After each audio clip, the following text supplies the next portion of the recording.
Chapter 447.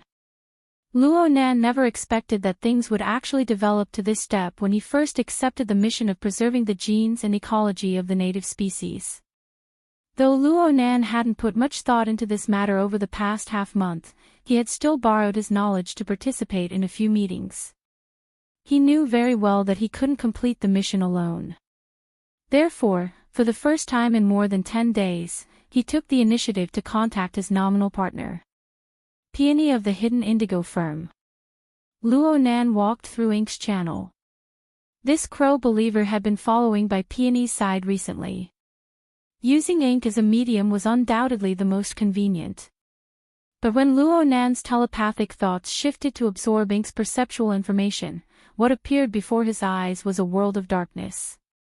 Luo Nan spent a few seconds to get a general understanding of his surroundings. This was an alley between tall buildings. The fire escape ladder attached to the building and the automatic conveyor belt connected the building made the already narrow area even more unbearably crowded. This kind of dark and cramped area usually belonged to the recycling layer. In the shadow of the alley, a certain someone was leaning against the wall on the inside of the corner of the fire escape. The narrow corner could not accommodate her long legs, so she had one leg propped up and the other extended out of the staircase, half of her leg dangling in the air. In this way, Luo Nan could naturally see that the person was actually wearing a pair of cotton slippers. They looked fat and clumsy. It was a stark contrast to his handsome leather jacket and skinny jeans. Oh, the snake-patterned pointy high heels that were thrown askew to the side. Although the color was flirtatious and full of nightclub style, she should be able to hold it up. This sister was now shaking the bottle of wine with a mysterious smile on her lips. She looked like she had a hangover. Needless to say, she definitely looked good. But the problem was this nightclub girl who seemed to have just had a crazy night of fun and couldn't find her home. Was she really that free and easy, yet strong and shrewd Peony? If it weren't for the obvious difference in height and facial features, Luo Nan would have believed that he was looking at Cat Eyes, who was drowning her sorrows in alcohol. Under Luo Nan's command, Ink's claws hooked onto the railing of the staircase on the other side of the building. It observed from above. Perhaps she was looking too directly, but Peony suddenly raised her head and met the crow's pitch-black eyes. She raised the wine bottle and gestured. "Have a good weekend." Against Ink, or against Pat Block? It was most likely the latter. And so Luo Nan knew that it was very likely that he had underestimated Peony's level of keenness. Or perhaps Peony had been feigning ignorance all along, only revealing clues when she was hungover. Luo Nan certainly had to put 120% effort into dealing with this kind of woman with deep and sharp schemes. He didn't want to leave any clues for her to use against him, so he communicated with Peony through the rubber band on Ink's ankle. Moreover, he asked a question he already knew the answer to. "Good morning. Did you just search this area?" "I didn't. The door was blocked, so I snuck out." "Hee, why do you look like you've been caught red-handed?" Luo Nan did his best to make his tone sound like that of an adult. He learned from Crag Burst and joked a bit too much. Peony responded calmly, "Probably. But are you finally free this weekend and ready to officially join the crew and take a makeup break?" "Hey, don't ignore my contribution." "Forget it." Luo Nan knew that Peony was looking down on his behavior of not putting in any effort during this time. Frankly speaking, he really hadn't put in any effort ever since he reported the whereabouts of the Winghand bloodbat. He had received over $1 million in remuneration so far. At least half of it was a bit of a hot potato. Peony didn't bicker with him about this. She just shook the bottle again. "I can't keep you company today. I have something to do. Do you know? The World University's birthday is a holiday that belongs to us." Luo Nan was actually speechless. That's right. When he first met Peony, she came out of Acumen College. It seemed that she was a graduate student of some professor. She could be counted among the ranks of university students. Speaking up to this point, Luo Nan actually wanted to investigate Peony's background more than once. The problem was that he had to take Her Majesty Empress Wu's face into consideration. He could only act muddle-headed for now. You want to participate in the parade too? Speaking of which, Crow, you pay a lot of attention to the lives of students. I'm just surprised that you're not doing proper work. Mr. Crow. Oh right, you can't add a suffix, right? Then, Mr. Partner, humans haven't evolved to the point where they work 24 hours a day, 7 days a week without sleep or rest. Humans are very weak. They get tired. We find time to rest. We find fun for ourselves. It is because of this that it is interesting and wonderful. So, don't obliterate the final value of human society. Luo Nan was speechless once more. He looked at her appearance. Could it be that, you've fallen out of love, right? Don't read too much into it, Mr. Partner. I'm enjoying my current state. Unfortunately, I can only get drunk for a while. Peony faced Crow from afar. She shook the wine bottle once more, and then she drained it in one gulp. The wine bottle smashed against the wall with a crash, and then it fell down the stairs. In the end, it was smashed into smithereens. Peony stood up against the wall. She lowered her head and curled her lips in disgust. So ugly. She was referring to the cotton slippers on her feet. They were blue-checkered men's slippers. They were old, and Luo Nan had a few pairs at home. The old and mediocre outer appearance really didn't match well with Peony's slender and well-proportioned feet. Speaking of which, could it be that this person became a mistress and was blocked at the door by the main wife? Did she run away in a panic? Elite women played this game these days. Well, it seemed to be common in television dramas. In reality, this was probably true love. It was a pity for those spare tires and men who admired goddesses. Luo Nan didn't make any moral judgments. In any case, he wasn't the one taking over. However, his feelings toward Peony had changed a bit. The element of looking up to and admiring her had lessened a bit, and he felt a bit more realistic.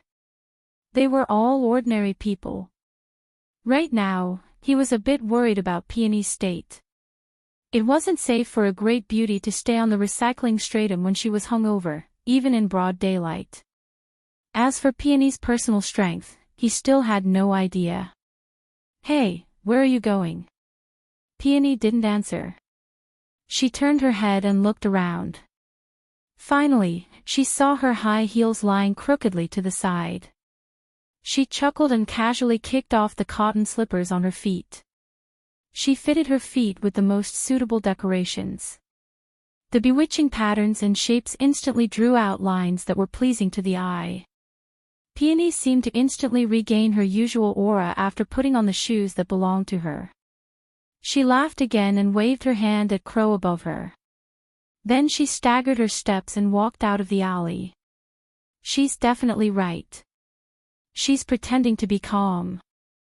Luo Nan pondered over Peony's state of mind as he urged Crow to follow her. The alley went all the way up, slowly going from the recycling stratum to a normal street block. Perhaps the statistics of the public security department were far too accurate, or perhaps Peony had the talent to act in melodramatic dramas. It wasn't unexpected that such a great beauty would bewitch the eyes of some people.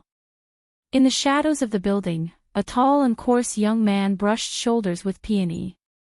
When he looked at her from the front, his eyes nearly popped out. He turned his head to look at her back and was stunned for a few seconds. In the end, his heart was clouded by lust. He turned around and chased after her, chuckling as he struck up a conversation. Beautiful, where are you going? Peony didn't pay any attention to him, but the young man's skin was thick enough. He followed closely and didn't let go. Look at you. You didn't drink to your heart's content last night, right? I know a good place. Let's continue another round. Peony continued to move forward, but an inexplicable smile seeped out from the corner of her lips. The young man saw the side of the beauty's face suddenly come alive because of her smile, and he became more and more enchanted. He raised his hand, wanting to hook it around Peony's shoulder. Then he heard a slightly hoarse voice at this time. "I know that all life here has never cultivated properly." Ha! The young man's nose was already smelling the fragrance of a fragrant body mixed with the smell of alcohol. From his perspective, this was the smell of desire. Then, the stairs came head-on towards him. Thump! The young man simply slammed into the stairs. He didn't move an inch, fainting. Peony didn't even turn her head. She continued to stagger forward, occasionally leaning on the wall. She chanted unhurriedly as she walked. Persevering in the 5 desires, infatuated with love, giving birth to anger. Using all desires and karma, falling into the 3 evil paths. Within the 6 pleasures of reincarnation, suffering all bitter poisons. The minute form of conception, constantly growing from generation to generation. What the hell? Luo Nan didn't understand half of what he heard. He just felt that it was like some sort of Buddhist scripture, and the color of the words and sentences made him feel uncomfortable. Peony's footsteps came to a halt just as he was baffled. She wasn't far from the mouth of the alley. The morning sunlight cut through the gaps between the tall buildings, miraculously falling at the end of the long alley ahead. Over there was a relatively bustling street. The stream of people passed through, and the clamor entered the ears. Ink folded its wings and stopped on a certain window sill above the mouth of the alley. It continued to stare at her. But Luo Nan saw Peony smile inexplicably. She directly stepped out of the mouth of the alley, reflecting the slanting sunlight. Her smile was brilliant and bright, devoid of any depression or filth. Just like this, she naturally blended into the surging stream of people on the side of the street. However, the most eye-catching thing right now was a group of university students marching toward the City Hall Plaza. Luo Nan wasn't interested in this. He felt that the current Peony seemed to be easier to communicate with, so he asked, "You're planning on spending the day in the City Hall Plaza? Then do you have any information?" Clap clap clap. Clear and resounding applause rang out. Peony stood by the side of the road, forcefully applauding the marching group. She shouted loudly, "Unity!" Her drunken and wanton appearance was very annoying, but as a beauty, she had special privileges. Most of the people in the marching group were stupefied, but there were still quite a few young men who laughed loudly in agreement when they saw the encouragement of a great beauty like Peony. Unity! Peony continued to applaud with all her might. She leaned forward slightly, arched her back, and clapped her hands red. It was as if she was already immersed in the enthusiastic atmosphere. Then she shouted loudly once more, "Honor!" She was a beauty again, and she was so sincere. This time, there were even more people who responded. The sound waves had already converged into form. Honor! Faint beads of sweat appeared on Peony's forehead. She simply tore off her leather jacket and draped it over her arm. Her upper body was just a thin shirt, and it was completely unable to conceal her beautiful lines. However, what truly stirred people's hearts was her wanton and bright smile. Her snow-white teeth were revealed beneath her beautiful lips. They were so splendid. She walked into the marching group with large strides amidst this sort of smile. She was like the most familiar of friends. She opened her arms as if it was a matter of course, and she placed them on the shoulders of 2 students. The students just so happened to be a man and a woman. Both of them were stupefied. But at this moment, the screams and applause of the others shook the windows of the surrounding tall buildings to the point of droning. Peony faced the sky and howled amidst this wave of sound. Youth! The hearts of the marching group and the surrounding spectators had already been stirred by this dazzling beauty. Most of the people were already at a loss for words. They just screamed in response. Then everyone saw the arm that pointed to the sky. Victory. Chapter 448. This Crazy Woman. Luo Nan never imagined that a beautiful woman with the style of an elite like Peony would play so wildly after getting drunk.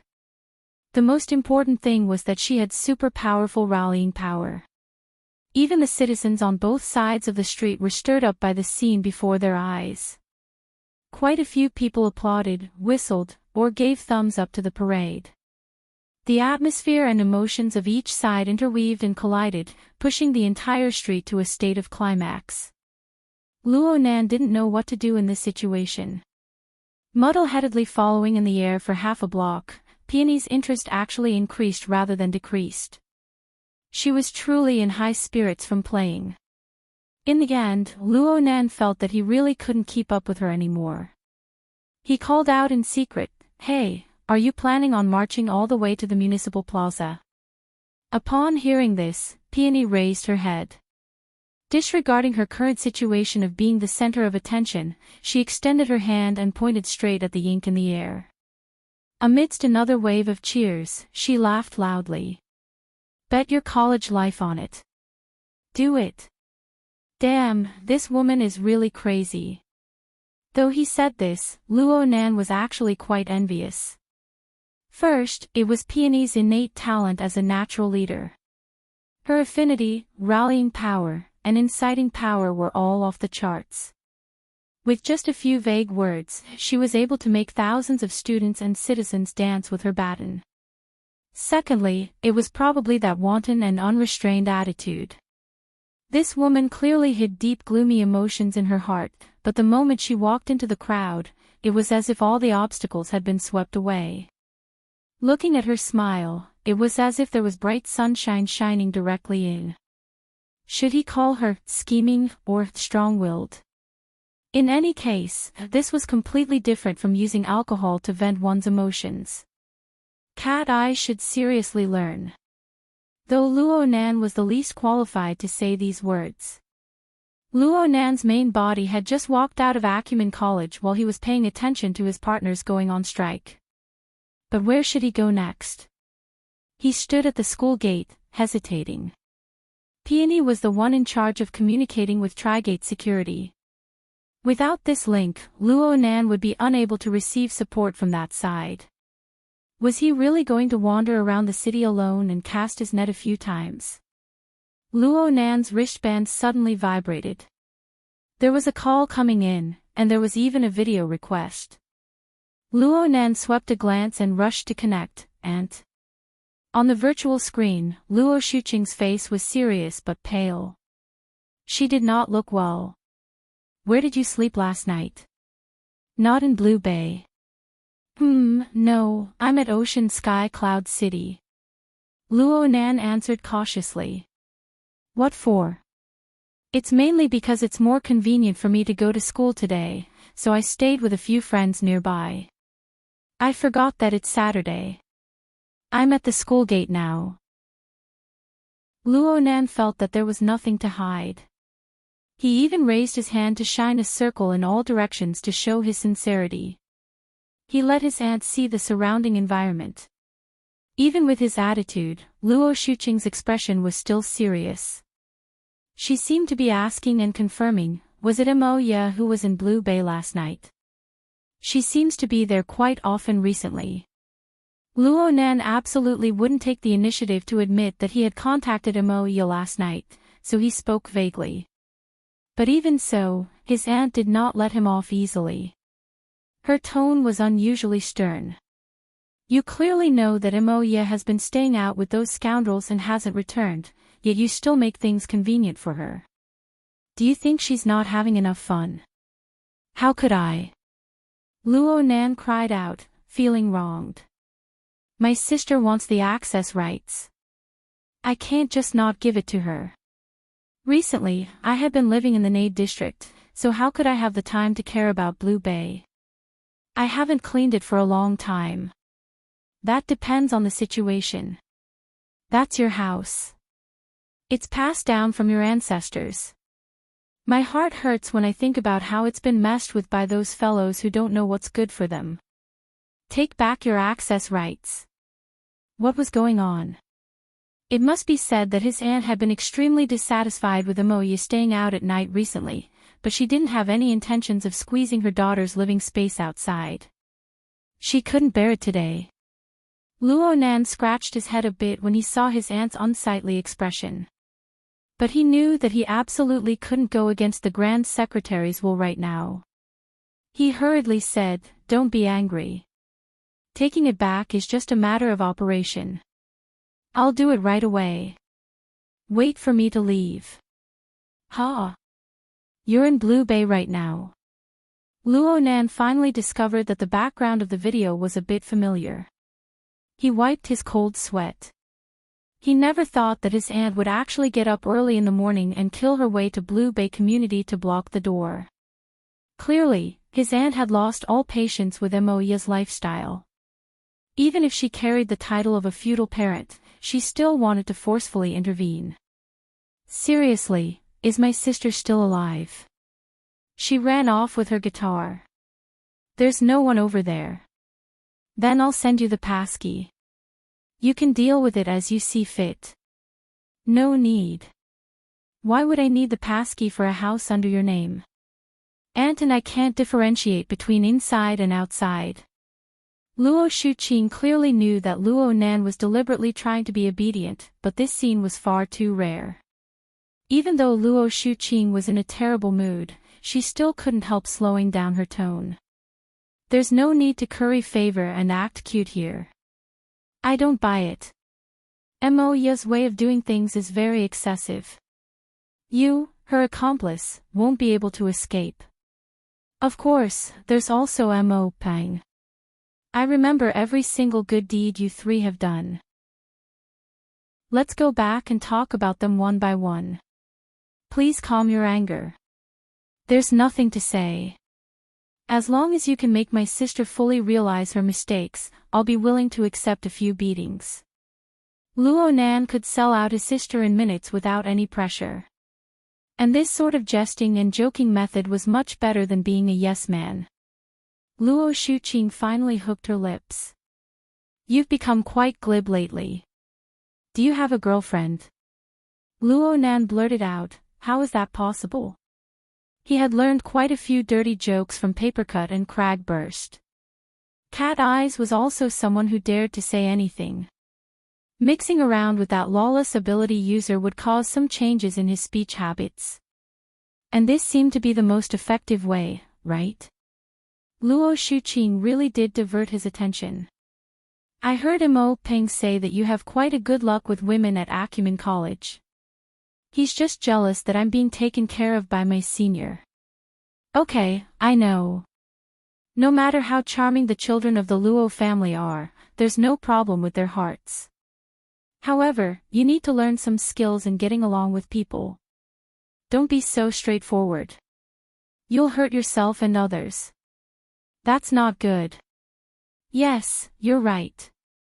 It's not a problem for you to have a few more friends. But don't learn from your sister. Don't fall head first into those circles." "I won't. I won't." Luo Nan laughed dryly.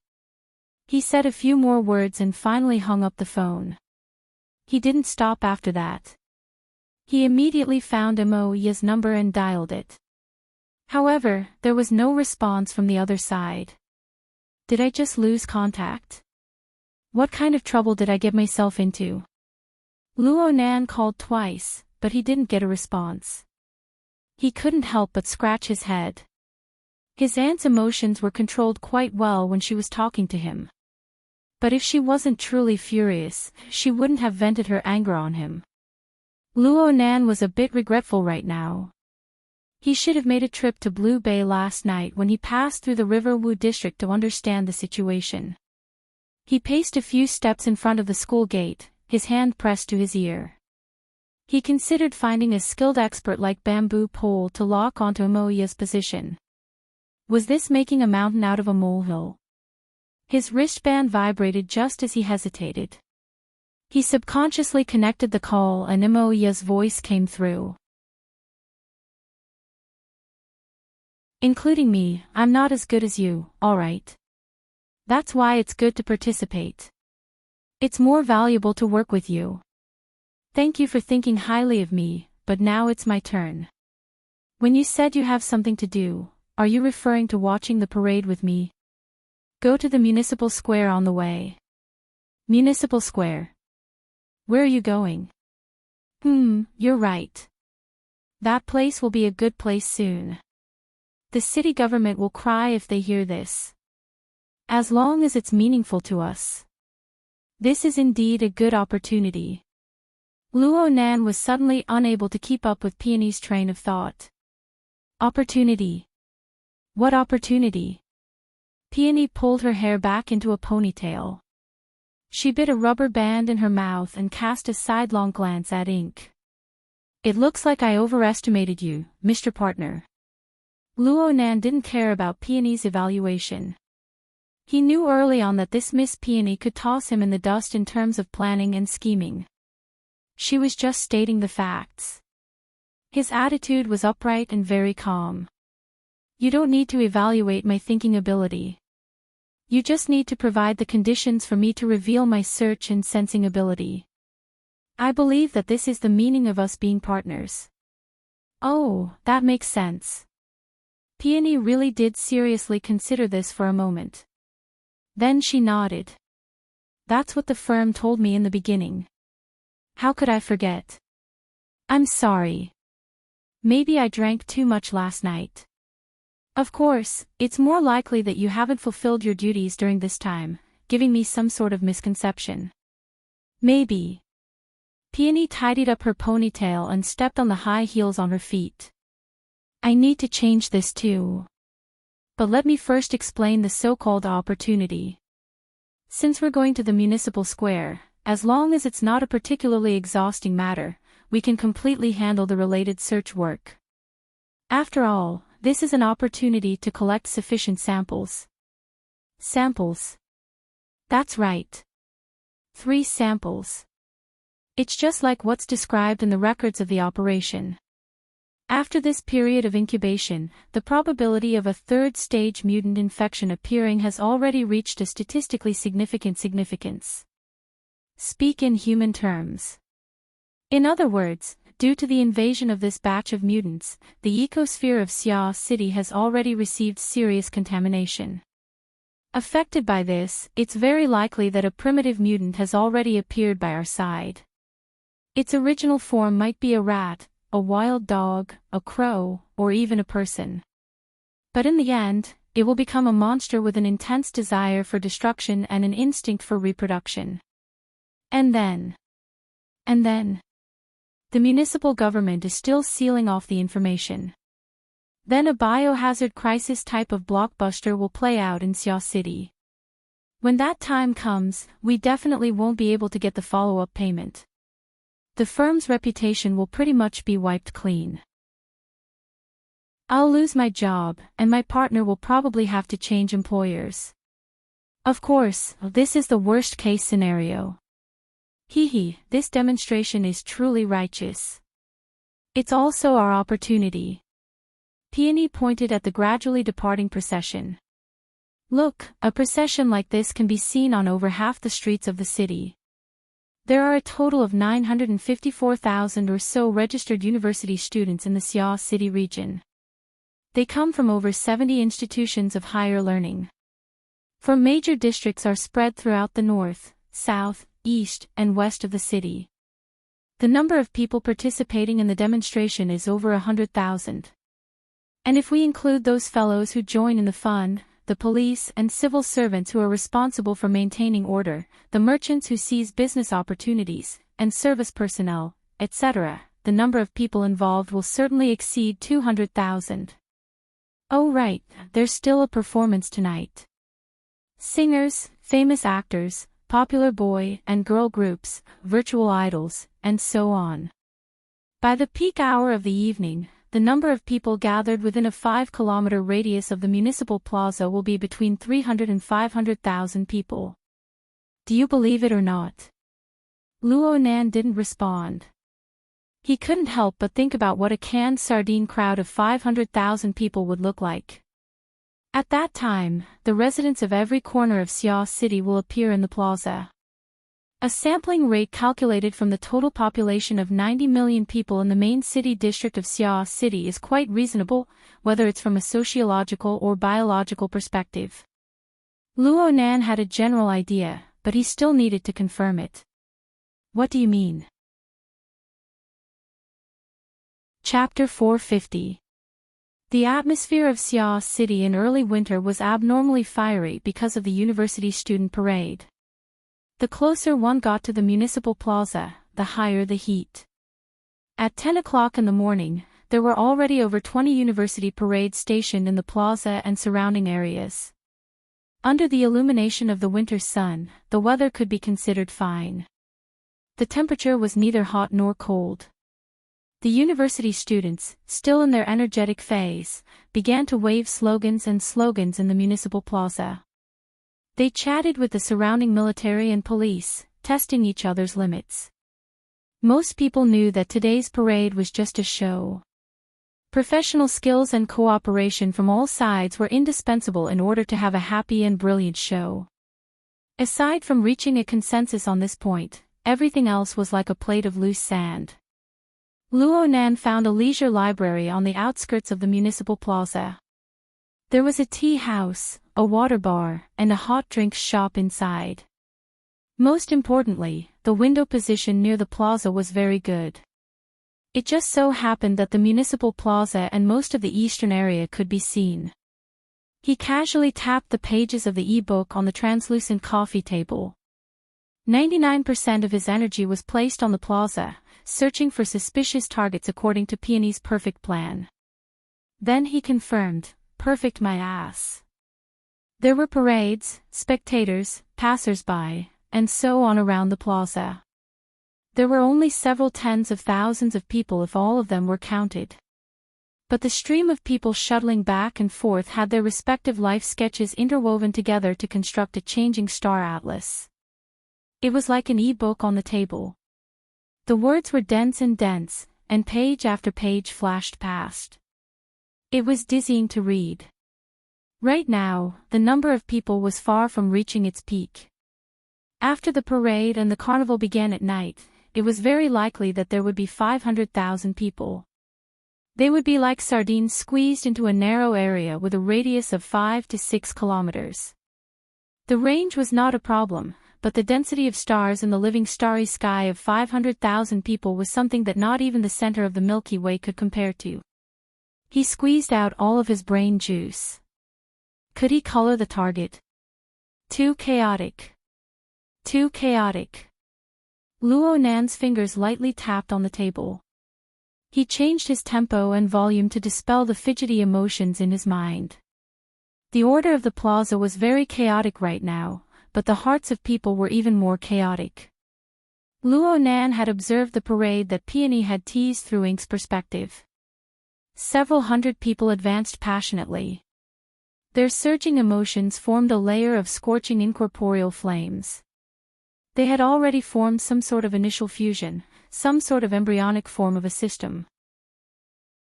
They seemed to converge, but in fact, they could be contrasted to highlight the minute differences and contradictions of individuals. The procession in the plaza did not have this condition at all. Luo Nan could only begin by searching the target itself. However, the characteristics of the first, second, and third stages of a mutated infection were all different, especially the most likely second stage, which was the incubation period, in which the infection had not yet completely mutated. At this stage, the difference between the target and a normal creature was very small. It required a high degree of precision and a large amount of experience to make a judgment. Luo Nan had the information provided by Trigate Security by his side. He had used the standards of the root receptacle, root nature, and root trigger taught by Gym Master Xiao to distinguish them, but this was not enough. The technique of distinguishing between the nature and mechanism of a tool also required a large amount of experience as a foundation. Luo Nan's current accumulation was far from enough. Not to mention that mental sensing had always been a very personal experience. It was very hard to truly comprehend it just by looking at the information.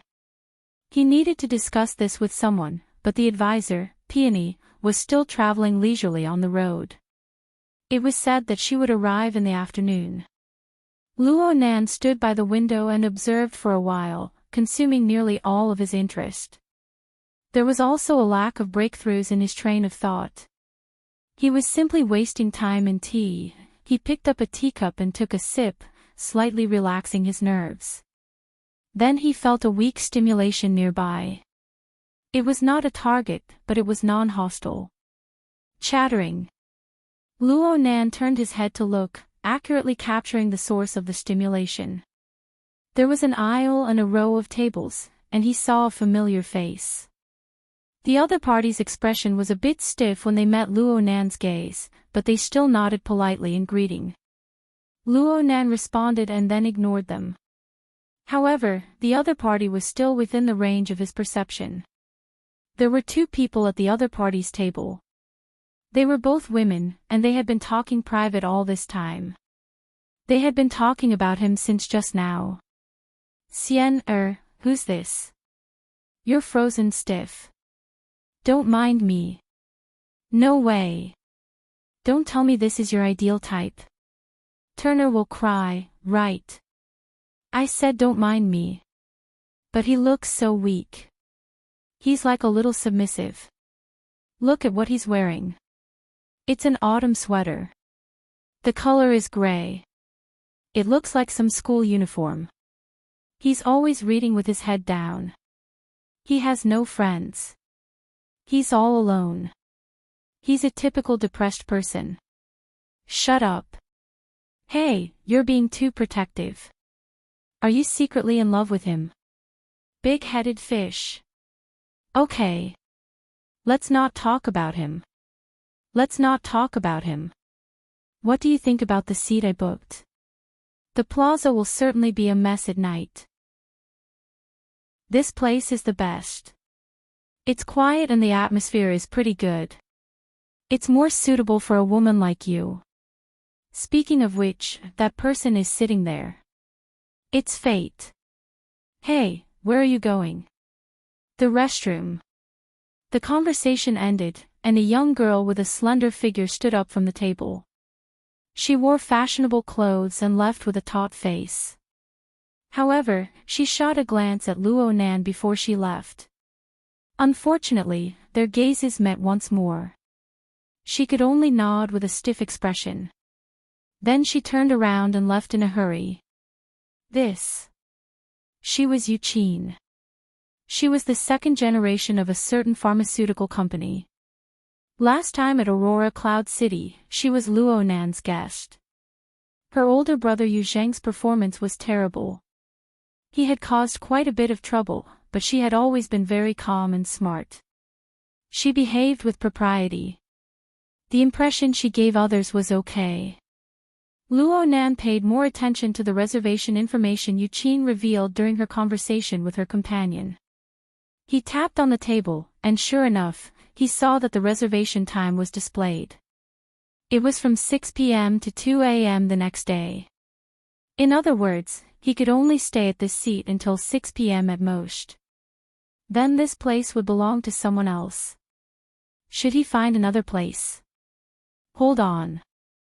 Since the two young girls could think of this, then the others. Luo Nan immediately entered keywords such as municipal plaza, parade, performance, and so on. Sure enough, the reservation service had already been activated for the relevant window viewing seats, and the number of available seats was rapidly disappearing. He only hesitated for a bit at two relatively remote seats. Game over. Forget it. With his mental senses, it didn't really matter if the location was good or bad. Perhaps it was even safer. Luo Nan sighed. He leaned his back against the back of the soft chair and closed his eyes to rest. But he felt that something was wrong in the next second. He opened his eyes and saw Yuqin's companion walking over with light steps. Her round face was smiling and she had very cute baby fat. She wore a pair of ladies' sunglasses on the tip of her nose. They were crooked, and she looked as if she had stolen them from home to play. She looked very young and tender. However, she was quite tall. She wore a loose pink windbreaker paired with black pencil pants and white sneakers. Her frame was very lively. Chapter 451. It was hard to imagine that this girl, who called herself Fathead Fish, wouldn't care about anything else. She started off with a bunch of beeps. Luo Nan was stunned for a moment when faced with such a familiar person. He politely got up and touched Bai Yu's hand. He introduced himself, Luo Nan. Hello. We know each other now. As she spoke, Bai Yu sat in the seat across from Luo Nan. She giggled as she looked at him. Her eyes seemed to be shining. How long have you known Siener? I know all of Siener's friends, but I've never seen you before. I'm a student at Acumen College. I used to be at 6th High. I also used to be at 6th High. Bai Yu suddenly became excited. It's fate. But how come we've never met before? Luo Nan laughed. Do you know Mo Han? I'm her cousin. Henin's cousin. Isn't that a little fatty called Mo Pei? I'm the other one. Oh, what a coincidence. I'm also a transfer student. I transferred to Xiqing District 2 years ago for the sake of making my debut. But you should be pretty low-key in 6th High, right? Yeah, I don't really come out to play. Bai Yu's heart was filled with curiosity. She was a young girl driven by curiosity.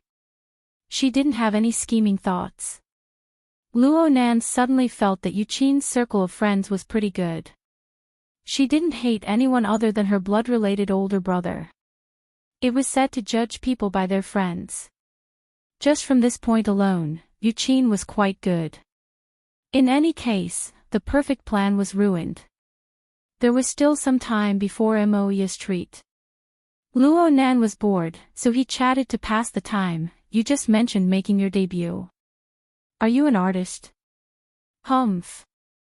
Bai Yu made a complicated yet adorable gesture. BHD's youngest, Bai Yu, will be joining us. Seeing Luo Nan's stupidly lack of reaction, Bai Yu's smiling face collapsed. I knew it. You don't belong to my fan club. Of course, I don't have many fans to begin with. Luo Nan was a bit embarrassed. Sorry, I really don't understand this. BHD is the name of the group. That's right, bobblehead. But you just need to remember to shake your head, doll. The name is easy to remember. But it's still the 18th line. As she spoke, Bai Yu shook her head. Her movements matched her cute aura perfectly and her body swayed rhythmically. However, Luo Nan's gaze accidentally swept over her chest, which was completely incompatible with her age. This was because the trench coat had opened up after sitting down, and the thin layer of fabric inside could not hide the full curves. Acting like this at such a young age was simply against the rules. Luo Nan didn't have any crooked thoughts, but he was a bit embarrassed. He hurriedly averted his gaze and took the initiative to speak in order to conceal it. You and Yuqin came out to watch the parade? Bai Yu waved her finger. Hey, although we are an unknown, we are still a duo that debuted. Do you see that? In the middle of the square, the scenery will be built in the afternoon. That will be our stage. Don't forget to help us tonight. As she spoke, she sighed again. We can't talk for too long. I still have to meet up with my sisters in a while to practice more. To the square. This sentence inexplicably made Bai Yu laugh out loud. She burst out in laughter and almost threw her glasses off her nose bridge. It was on this building. The company is worried about traffic jams, so they rented a floor for practice. When rehearsals begin, we can use the underground passageway to go backstage. Rented a floor. Luo Nan was a bit shocked. He remembered that this was a large office building that occupied a large area. How much would it cost to rent it for a day? For an unknown girl group like BHD, would the cost of a night's performance be even a fraction of this? Bai Yu understood Luo Nan's thoughts and said, "Our company is very large. There are 5 or 6 groups participating tonight. There are even big singers and big singers." Luo Nan grunted and asked casually, "Who is it?" Bai Yu was about to answer when hurried footsteps and a deep male voice approached at the same time, "Doll." "Oh my." Bai Yu's first reaction was to jump up and lean against the previous table, but she didn't have the time to do so. Someone blocked her way. The person that appeared on the walkway was a man in formal attire. He was roughly 30 years old, had a straight face, and had a serious expression. He faced Bai Yu directly. "You said that you came to pick up the teacher. Where's the teacher?" That, sit down. Are you afraid that people won't see you?" The man in formal attire scolded in a low voice and indicated for Bai Yu to sit down. He sat down as well, just in front of Luo Nan. Only now did he cast his gaze towards Luo Nan. The meaning of scrutiny was extremely thick, and his thick eyebrows were knotted together. "Your friend? Dating? How is that possible?" Bai Yu nearly jumped up again, but she retreated in defeat under the gaze of the man in formal attire. She could only speak pitifully, "Brother Jing, you've misunderstood. This is my best friend's husband." "Husband my ass." Chatting with Bai Yu was very relaxing, but being entangled with her was boring. Luo Nan wanted to communicate with this guardian-like man. But before he could get up, he noticed that Yu Qin had returned from the restroom. She didn't see Bai Yu when she returned to her seat and looked around blankly. Bai Yu waved at her fiercely. She was mindful of the surrounding environment, so she secretly shouted, "Xian, don't get lost. Over here." Yu Qin turned her head when she heard this. She was separated by an aisle and saw that Bai Yu was actually sitting together with Luo Nan. She was immediately stupefied. Bai Yu shouted at her, "Hurry up and come claim your boyfriend. Don't let Brother Jing misunderstand. Aren't we together?" Luo Nan lowered his head to look at the number of cups on the table. He knew that this fat-head fish was probably in a real tragedy.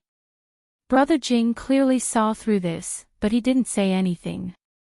His gaze shifted back and forth between Luo Nan and Yu Qin. He seemed to be deep in thought. Yu Qin hesitated for 2 seconds. In the end, she walked over and stood by the table. She quietly shot a glance at Luo Nan during this process. Then she slightly lowered her head.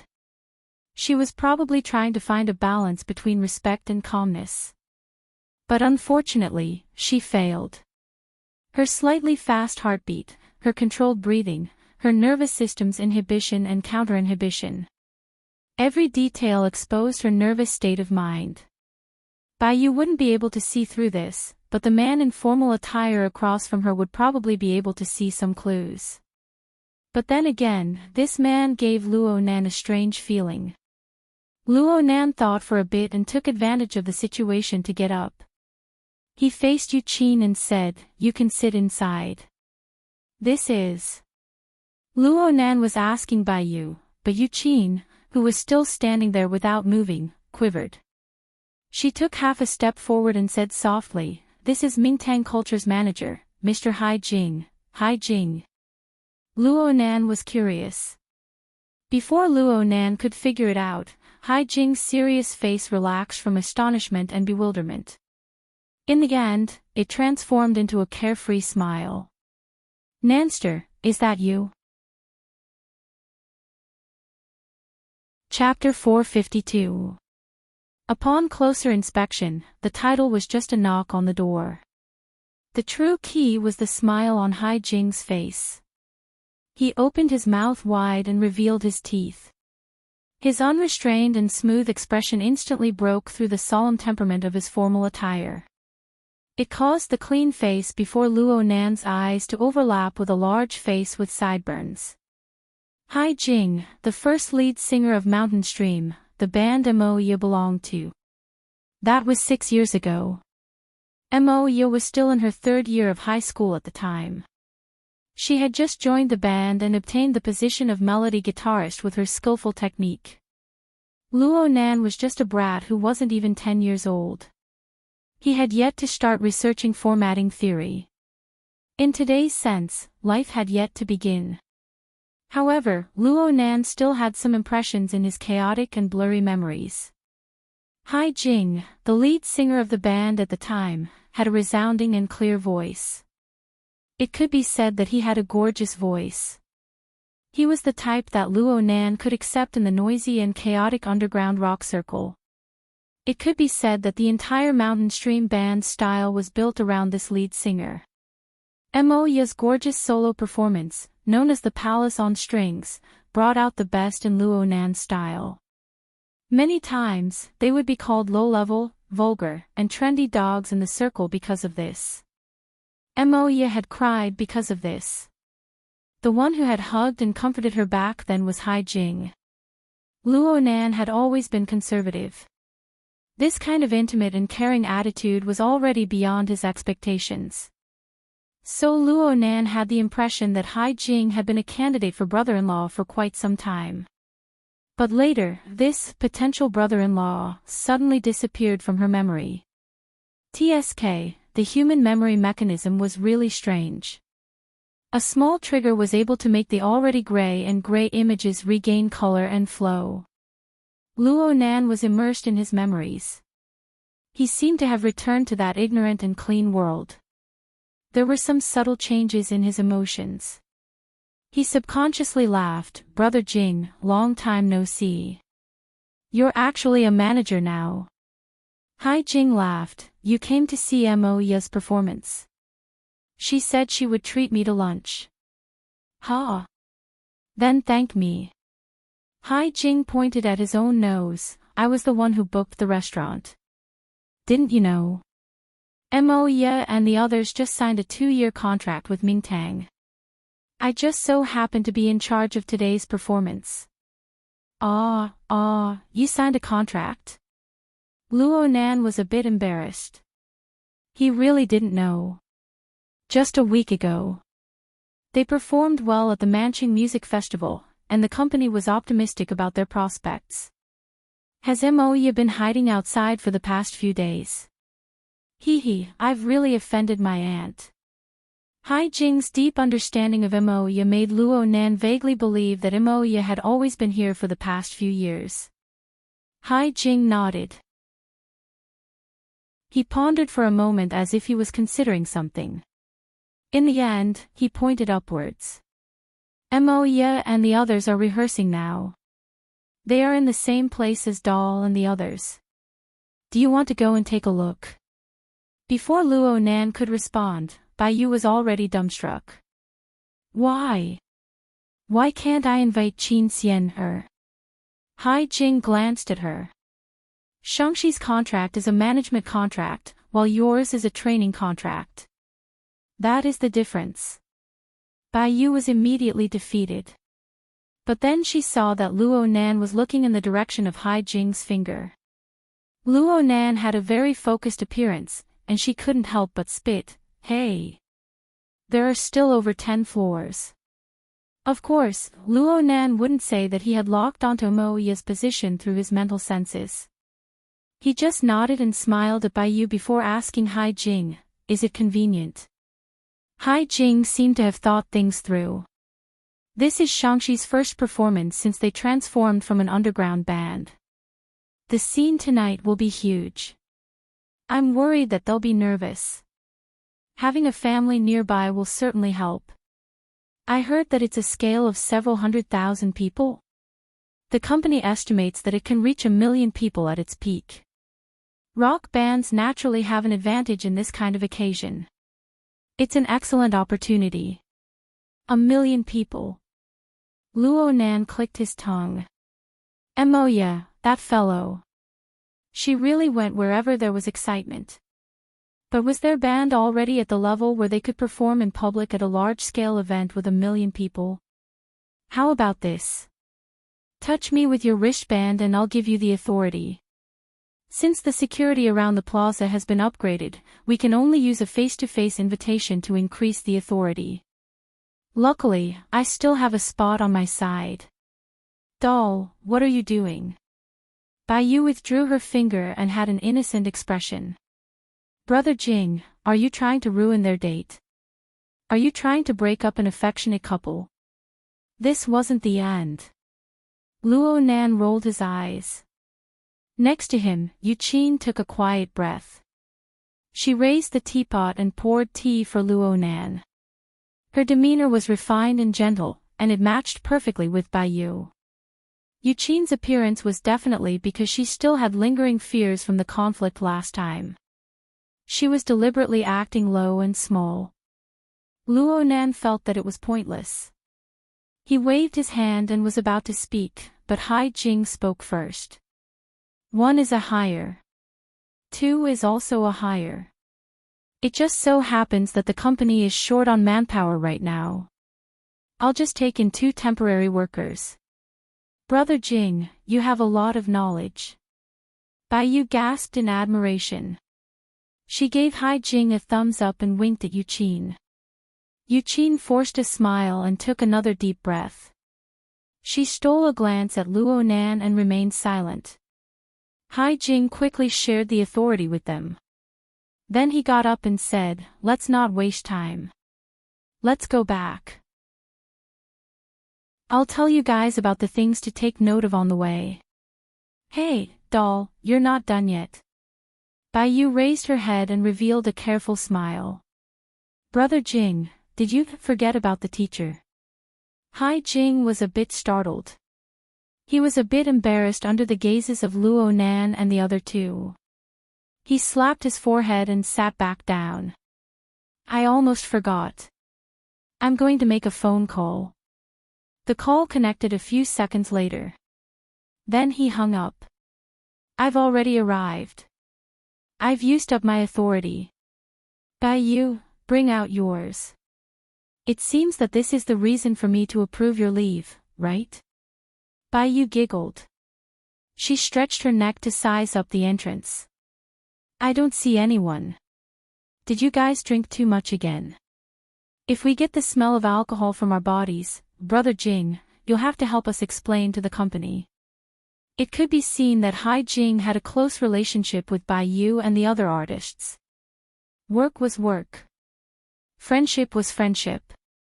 Hai Jing could clearly distinguish between the two and complement each other. It seemed that he was doing quite well as an agent. However, it was a pity that the loud and clear lead singer of Mountain Creek would probably never be able to come back.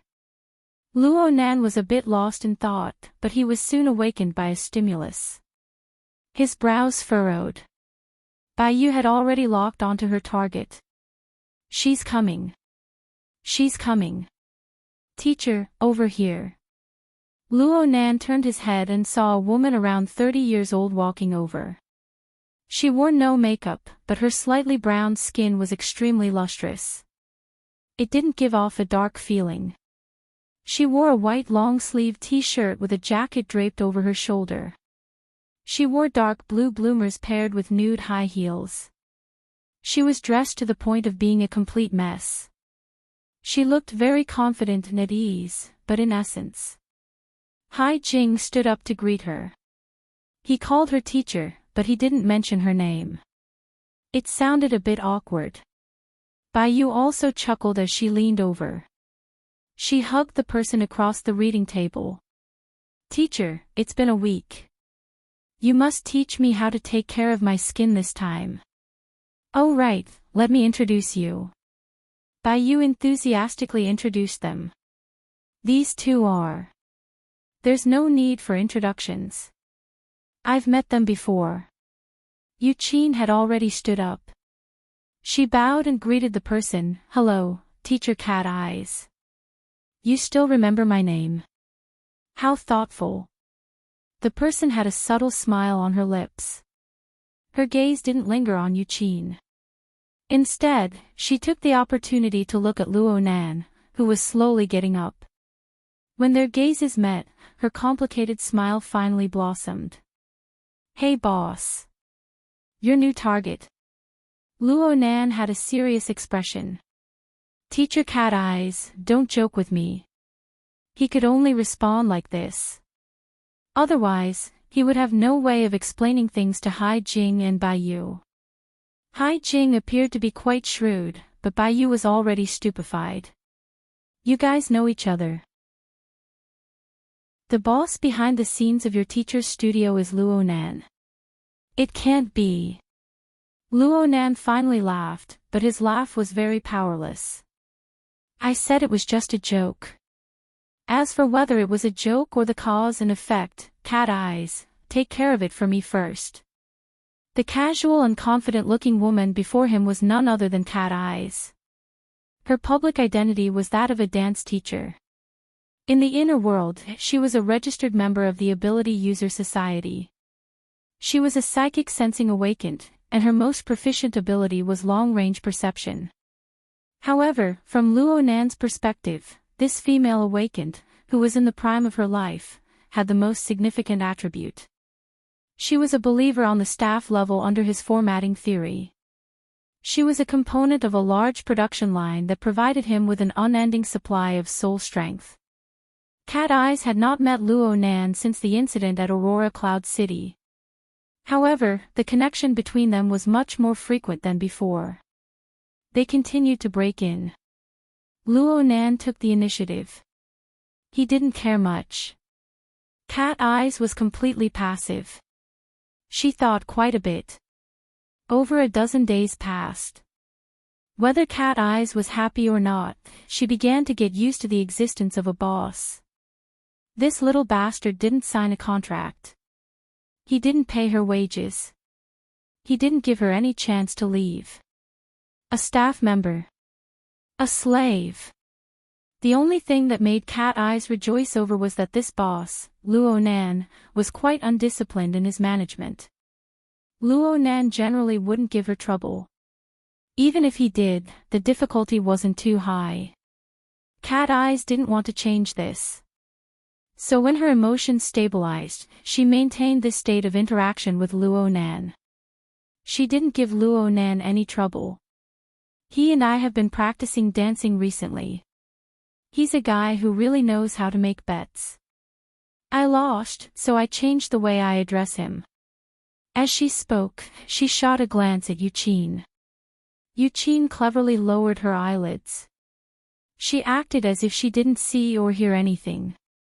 Hai Jing laughed. So that's how it is. Bai Yu asked in a silly manner, what kind of bet? Bet on your life or something like that. Cat Eyes laughed as she stroked Bai Yu's face. Let's go. From the moment we meet, time starts. Pay by the minute. The awkward conversation came to an end. Cat Eyes obtained permission from Bai Yu. The group immediately followed Hai Jing. They left the library and entered the private elevator of the building. After swiping the permission, the elevator locked onto the floor and went up automatically. Hai Jing made arrangements in the elevator. Teacher and Bai Yu will go to the practice room. Nanster and Yuqin will first come with me to change their nameplates. Sign a temporary contract as well. This way, you will have the status of a staff member. You won't be too conspicuous. It will be more convenient to enter and exit. So complicated. Bai Yu sighed a little. Luo Nan expressed his thanks. Sorry for the trouble, Brother Jing. It's nothing. You guys coming is the same as helping me. Ha. Ha, don't worry. You won't get tired even if there's work. Chapter 453. The door to the practice room opened a crack, and the scattered notes floated out. Under the guidance of the bass, the clear chords of the guitar streaked through 2 bars before breaking off. Then came the sound of discussion. Look, the effect is better without plugging in. You're using an acoustic guitar in a 1,000,000-person venue. Aren't you trusting the organizer's equipment too much? The effect indoors and outdoors can't be compared. A small venue and a large venue are 2 different things. The acoustic guitar plan is too radical. I don't approve of it. But we need to highlight the harmonies. Wrong. We need to ignite the atmosphere. We can't ruin the entire song for the sake of 2 bars of harmonies. Don't argue for now. Let's find the feeling. Let's try a different amplifier. Then came a series of chaotic noises. When the notes floated out once more, harmony was added in the room. But it didn't even last a bar before breaking off again. Arguments arose once more. Luo Nan laughed and shook his head. Then he closed the door, not touching the restless and trembling atmosphere inside. He turned to look at Hai Jing behind him. They're really nervous. Hai Jing was a bit surprised. We're not going in. We're not going in. I'm afraid Moya will smash us with her guitar. Not yet, but it's hard to say for the others. Hai Jing touched the door handle and gave up. Then let's wait for the practice to end.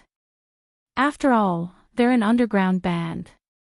Their nature has changed after signing with Mingtang Culture. Right now is their period of transformation. It's not wrong to be nervous. Did they sign a contract or personal relationships? In other words, they'll pay more attention to commercial development, right? Yes, the trend. Hai Jing let out a light breath. I don't know if bringing them out from the underground circle is a good or bad thing. With Moya, his cousin who was obsessed with bands, around, Luo Nan knew a few things about the underground circle no matter how much he immersed himself in his own world. Signing with an underground band was a relatively sensitive topic. Many bands looked forward to signing a contract with a management company or a music company. They wanted to walk from the underground to the surface. But the traditional style of buying records but not selling their bodies, and the habit of despising the trend was still very powerful. It would be fine if they really soared to the top, but the worst thing was that they would be rejected by the underground circle and the pop circle at the same time. Many bands would collapse at this stage. It was just like the awakening of supernatural powers. If they succeeded, everything would be fine, but if they failed, they would be stuck at the edge of 2 worlds. Forget about the pressure from the outside world, just the confusion about where they stood was enough to make them suffer. Luo Nan shook his head. A sliver of heaven. A sliver of earth. Hai Jing chuckled when he saw Luo Nan's appearance. He rubbed Luo Nan's head in passing. Little fellow, when did you become so mature? Luo Nan was stupefied. Hai Jing was a bit embarrassed when she saw Luo Nan's expression. Don't mind me. My hand slipped. It's okay. You're the big brother. Luo Nan didn't care at all. I remember calling you uncle at the very beginning. You had a beard back then. Ayaya, you still remember. Hai Jing grinned and pulled a bit of distance away from Luo Nan. He leaned against the opposite wall of the practice room and took out an exquisite box from his pocket. There were 3 e-cigarettes arranged neatly inside. He picked one up and put it in his mouth. His words were a bit unclear. Back then, you were really muddle-headed. You looked stupid. The temperature of his mouth triggered the switch of the e-cigarette as he spoke. There was a crackling sound, and the front of the e-cigarette was slightly red. Smoke rose in spirals. Luo Nan watched the red light on and off the front of the e-cigarette, and some memories from the depths of his brain resurfaced. Maybe. You even said that my surname shouldn't be Gong. I should be called Gong. If I don't ring, I won't ring. Then you splashed your fruit juice on my face and extinguished the cigarette. Oh, that was my first time visiting your house. I stole a puff in the yard. Why did I have to talk so much? So embarrassing. Hai Jing waved his hand. He stuck his head to the wall and forced his face to the ceiling. He looked like he didn't have the face to see anyone. Perhaps this was also called not being proper. Luo Nan was more familiar with this image compared to Hai Jing's well-dressed suit. He laughed again and said to Hai Jing, "There's no band that doesn't want to sign a contract. I don't know about Imoya. My aunt has always felt that the underground circle is too chaotic. If she knew that Imoya signed with a proper management company, she should be happy. The underground circle is chaotic. This circle isn't peaceful either." The e-cigarette in Hai Jing's mouth shook up and down. Mingtang culture is facing a change in its shares. It's a matter right now. Forget it. Let's not talk about this. Luo Nan felt a bit of empathy. Not being able to enter the circle of the awakened was one thing. Truly entering the inner world seemed to bring all sorts of troubles. Obsession underground. Troubles in the sky. None of them can be avoided. Okay. You've become a philosopher. Did something hasten your maturity? Luo Nan blinked and changed the topic. Brother Jing, you still quit smoking in the end. I haven't really smoked for the past 2 years. It's funny when I think about it. I can't quit no matter what when I'm singing. But once I stop singing, it's all over. Hai Jing's wristband vibrated at this time. He lowered his head to look at it. Then he straightened his body and removed the e-cigarette.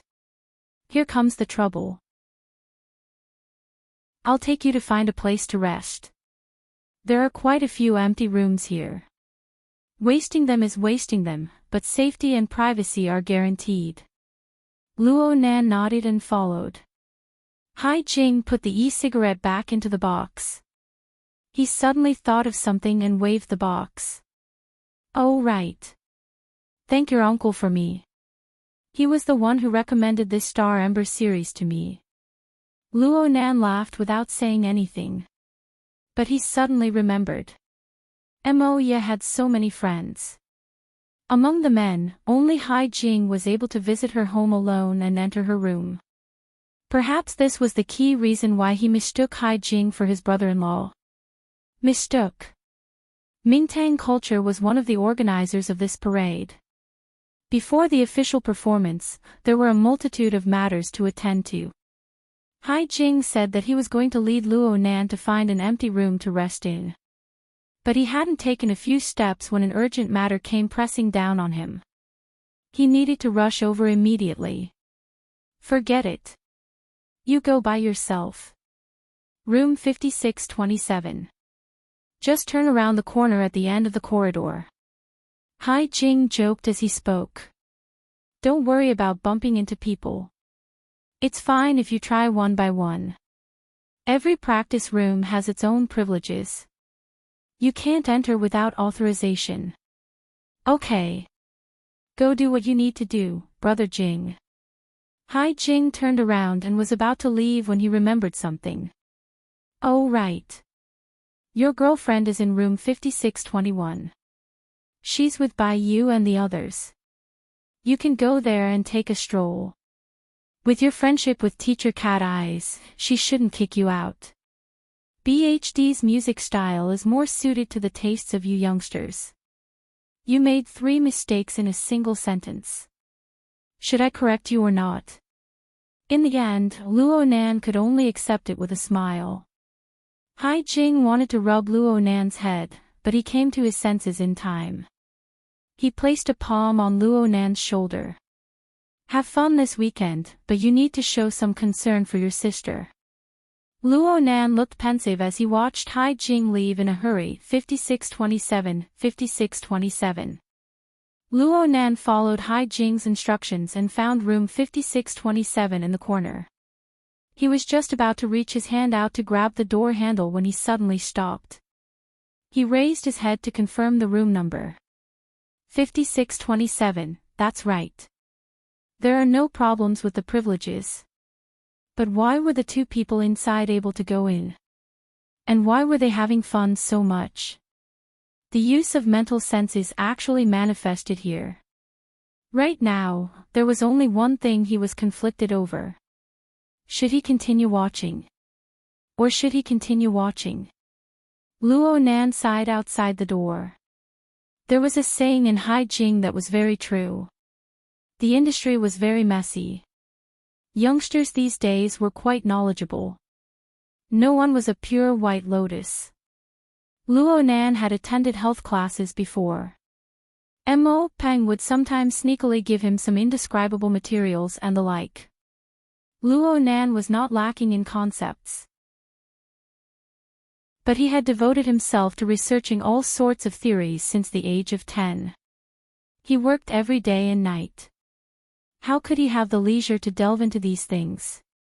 He never expected that 16 years of emptiness would bring him this sort of high-level course in a single day of enlightenment. They should both be artists. The man was handsome, and the woman was beautiful. Though their clothes were in disarray, their makeup and grooming were extremely fashionable. It was hard for Luo Nan to avoid lingering on the body of the woman. Though he didn't approve of this sort of behavior in broad daylight, he had to admit that they were very good-looking. The woman's long hair covered half of her face. The contours of her face were slightly distorted due to the intense exercise. However, artists had innate conditions that were a cut above others. They also had strict body management, as well as the polishing of temperament and style. When they were released in the dark room, they really did have a charm that stirred people's hearts. Stop. What in the world am I thinking? Luo Nan didn't know how long he stood at the door in a daze. Of course, he didn't enter in the end. Instead, he walked forward with quick steps. After walking for nearly 20 meters, he finally stood still in the middle of the hallway and let out a long breath. His lips hadn't even parted due to the fast exhalation of air. His lips trembled rapidly under the impact of the airflow, emitting a strange puffing sound. The restless air that was stuck in his chest dissipated a bit with this comical sound. Goo! The forceful choking sound of laughter was very clear in the hallway. At the same time the sound of laughter entered Luo Nan's ears, the door to the next room opened a crack to reveal Baiyu's cute round face. What the hell? You're so conflicted just by entering the door. Luo Nan raised his head to look at the room number 5621. This was BHD's practice room. What a coincidence. He turned his head to glance back. He had walked nearly 20 meters and was only 2 doors away from room 5627. After all, the practice rooms were very large. Baiyu must have just gone through a round of practice. A thin layer of sweat covered her forehead, sticking to her hair. Her face was flushed red as well. Did you see your sister? You came here to visit me. That's right, your girlfriend is in there. Don't you know if she's my girlfriend or not? Luo Nan only realized the ambiguity when he said it. He laughed bitterly. She has a boyfriend. What's that Caucasian guy's name again? Turner. Baiyu blurted out. Then she covered her mouth and shot a glance behind her. She turned her head to look at the 2 ends of the hallway. Only when she didn't see anyone did she let out a sigh of relief. Then she pushed open the door and walked out. She closed the door behind her and lowered her voice. Don't let Jinggu hear you. He hates it when his artists lie. Luo Nan frowned as he watched Baiyu walk out. Baiyu had been practicing her dance in the room just now. She had even worn 10-centimeter high heels in order to imitate the scene of the performance to the greatest degree. Her well-developed body had grown a bit taller. When she stood together, she was taller than Luo Nan by 2 or 3 fingers. Of course, this wasn't important. What was important was that Baiyu was wearing a tight-fitting dance outfit. She was already drenched in sweat. The curve of her chest caused a gap to appear in her small round collar. Her snowy white flesh shone in front of Luo Nan's eyes. He didn't know whether to look at her or turn his head. Chapter 454. It was probably the legendary goblins that got to their brains. Luo Nan wanted to smack his own head. He felt that he wouldn't be more embarrassed than he was right now if he were to fight with an extraordinary. Okay, this was an exaggeration. A moment of embarrassment was far from being comparable to a duel of life and death. Ever since he entered the inner world, everything he encountered was much more difficult than what he was facing now. Compared to the true predicament he faced, the current encounter was nothing more than a small stumble in adolescence. He had overcome even greater difficulties. There was no reason for him to shrink back now. No, there was no reason for him to be a slave to his desires. Luo Nan's mind fluctuated with a few thoughts, and he felt much better. He took a deep breath and maintained a steady tone of voice. I understand. Go back and practice. Where are you going? Did Brother Jing really arrange work for you? Ah. Before Luo Nan could think of a good reason, the sound of noisy footsteps could be heard from the other end of the corridor. A large group of people circled around the corner, room 5627, and walked over. The most eye-catching people in the crowd were the bodyguards with strong bodies in suits and leather shoes. They formed a dense layer around the perimeter. There were also service personnel with work nameplates hanging to the side. However, the most eye-catching person was a fashionably dressed woman in the deepest part of the crowd. She wore sunglasses, and her head was slightly raised. She was surrounded by people, and her aura grew more and more powerful. The spacious hallway became exceptionally narrow because of the arrival of this group of people. The wild mandarin ducks in room 5627 heard the noise. They tightly hugged each other from a negative distance. Under panic and stimulation, they secreted large amounts of dopamine, serotonin, estrogen, and so on. Their entire bodies responded, and they even confused the boundaries between pleasure and fear.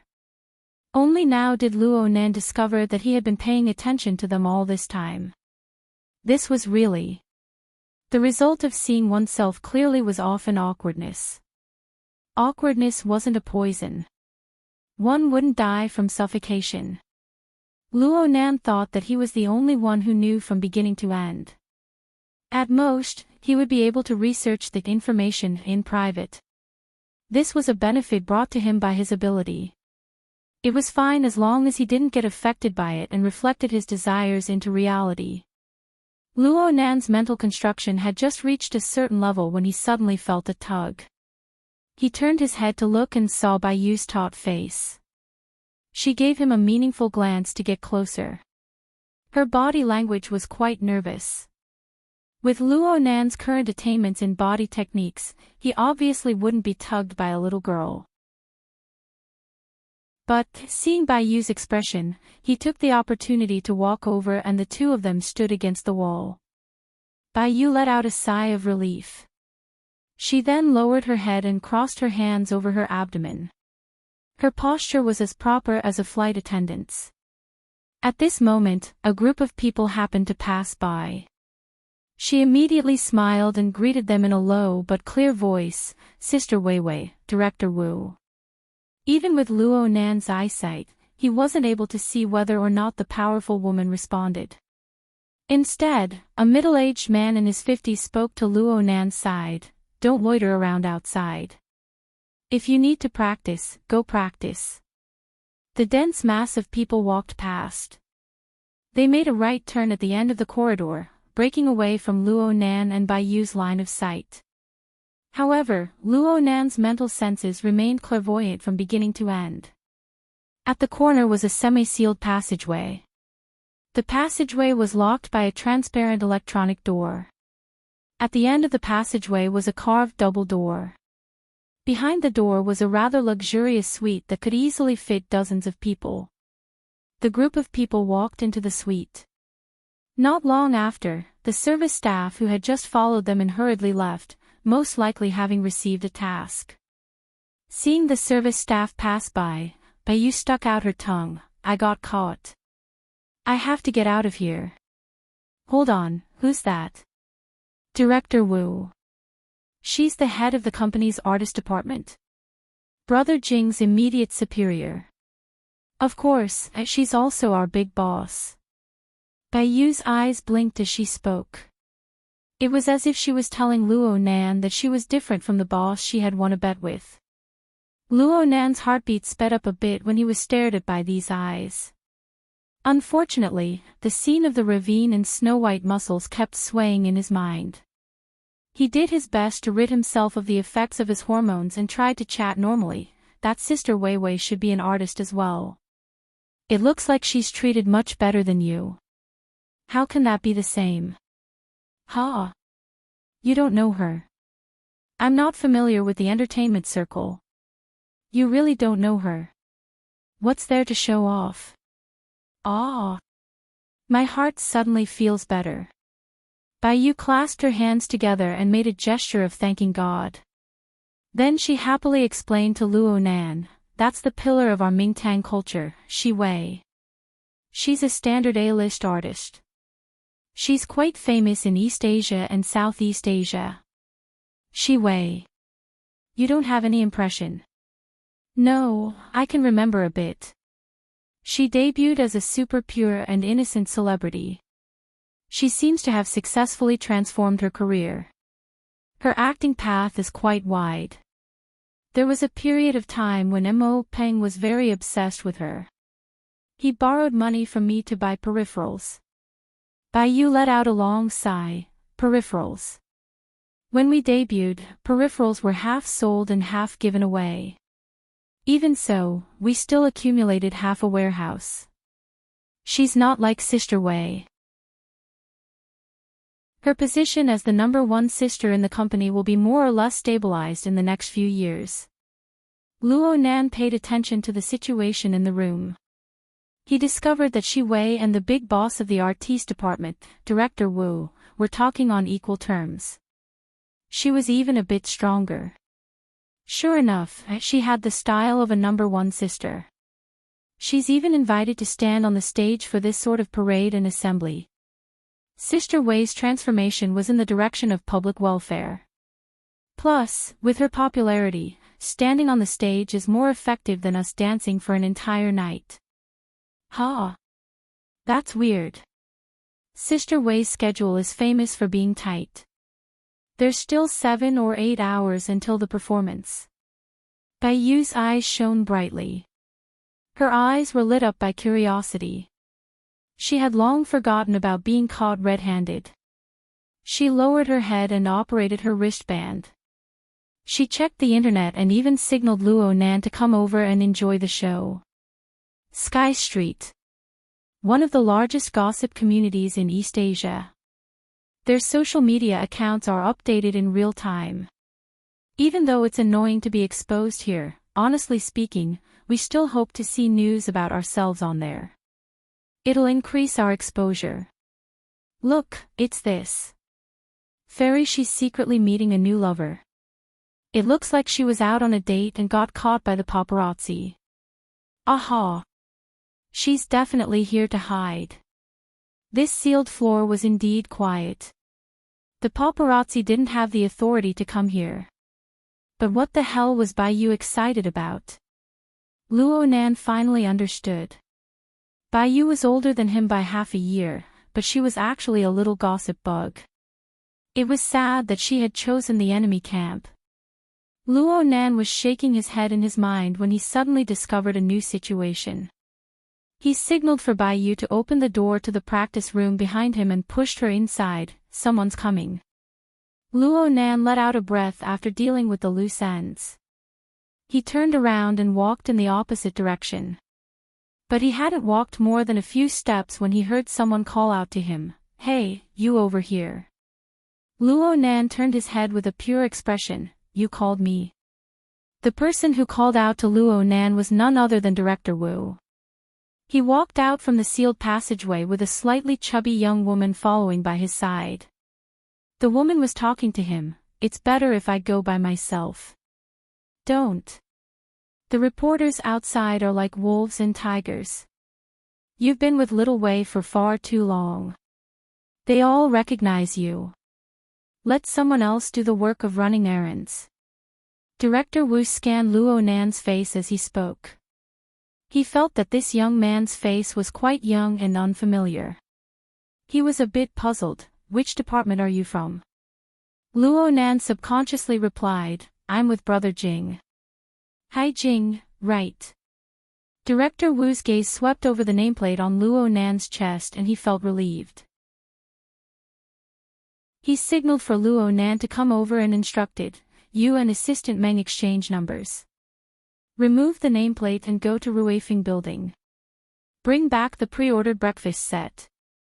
I've already trained you guys on how to hide from reporters. Be smart. There was no need to explain the cause and effect. Luo Nan couldn't refuse in this situation. Otherwise, he would be digging a hole for Hai Jing. He responded honestly, removed the nameplate, turned around, and left. Director Wu and Assistant Meng returned to the suite. Luo Nan quickly walked through the hallway, but just as he passed room 5621, a crack in the door of the practice room opened. Bai Yu poked her head out. Oh, the refreshments of Ruifeng building. They're so damn expensive. And they don't have takeout service. I can only pick them up from their doorstep.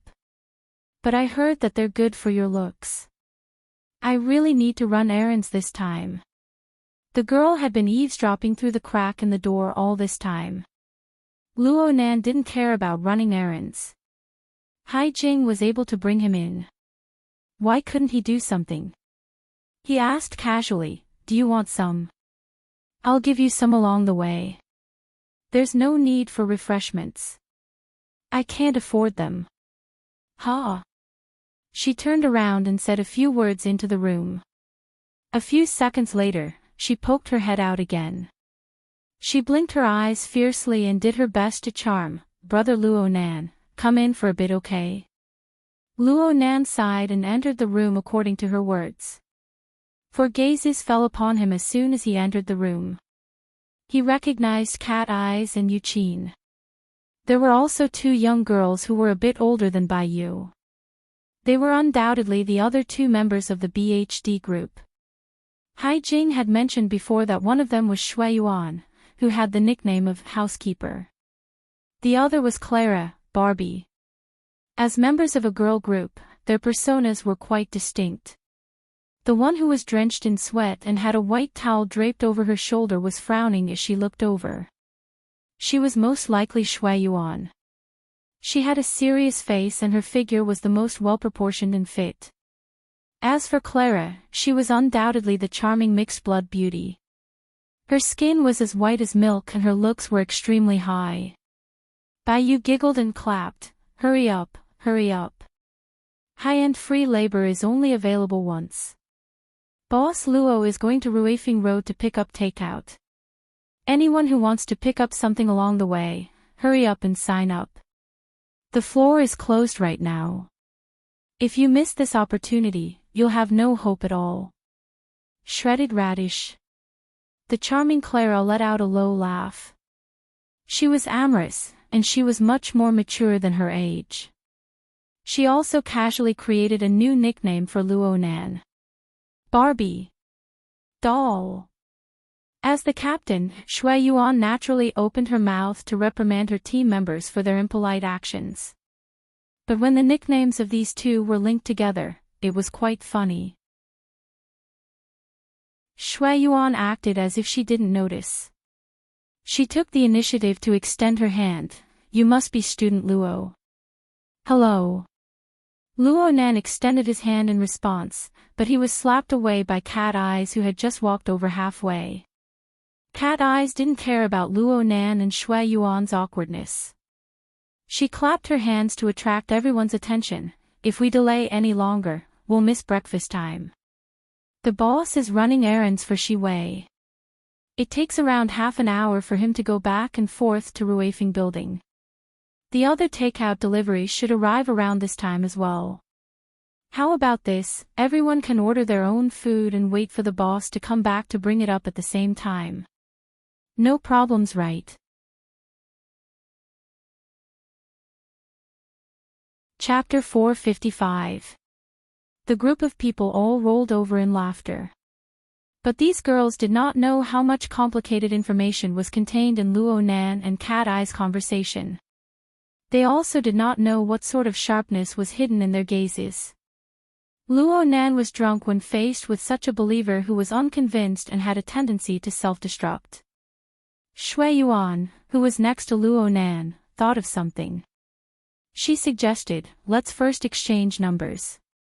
We'll send our orders to student Luo to avoid mistakes and to avoid transferring again.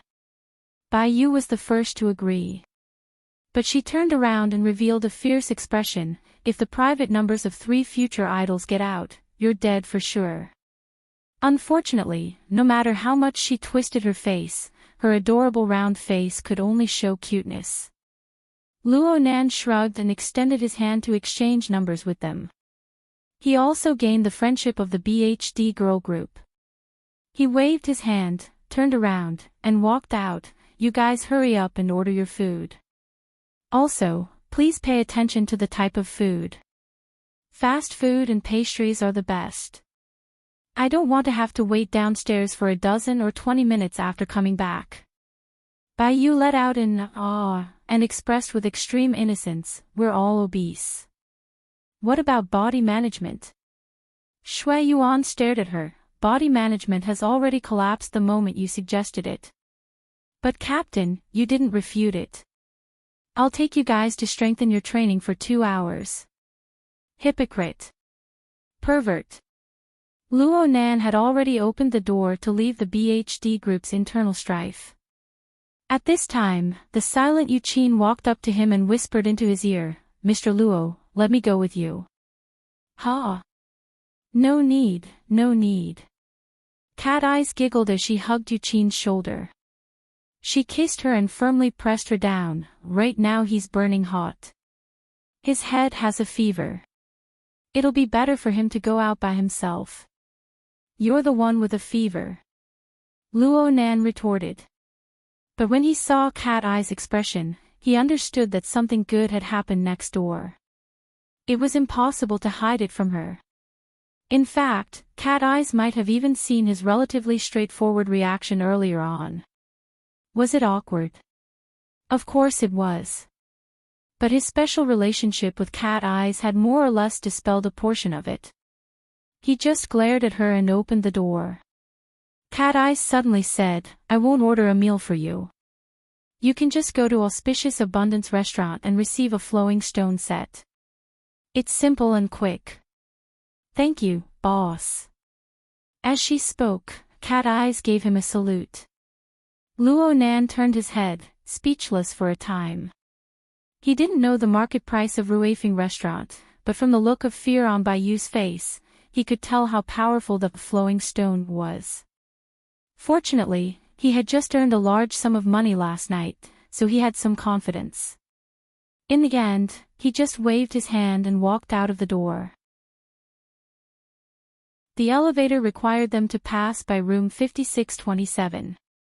Luo Nan noticed that the wild mandarin ducks were still inside. They were already neatly dressed, and they stuck to the door with one in front and one in back. They used the visual system of the door to observe the situation outside. They were at a loss as to whether or not to open the door. Luo Nan's sudden passing caused the male artist to jump in fright. He blurted out a curse, you're asking for a beating. Luo Nan raised his eyebrows. He didn't stop and just walked straight past. The male artist finally confirmed that there was no one outside the door. Just as he opened the door a crack, there was a loud thud and the door shook. He went, ah, and fell back, bumping into his completely defenseless bedmate behind him. The female artist screamed and fell back. Fortunately, she reacted in time and held on to the male artist, so she didn't fall down. However, the collar of the male artist's shirt made the female artist choke. Luo Nan used his interference power to vent his anger, then he took the elevator downstairs. The female artist screamed and fell back. Hai Jing discovered that Luo Nan had gone out from the nameplate information system and asked. The boss was embarrassed when he found out about the situation. He wanted to send someone to take his place, but Luo Nan refused. Luo Nan didn't care about running errands. Peony's so-called perfect plan wasn't feasible, and he was already idle. It wasn't bad to have something to do. Also, since Ruifing restaurant's refreshments were famous, there was no harm in giving some to Moya and the others. Wasn't this supposed to be a visit? Luo Nan soon exited the office building. According to the display of the electronic map, he needed to cross the plaza to the opposite block. Crossing the plaza, which could hold several 100,000 people, was not a matter of a few steps. Due to the demonstration, some public transportation was restricted.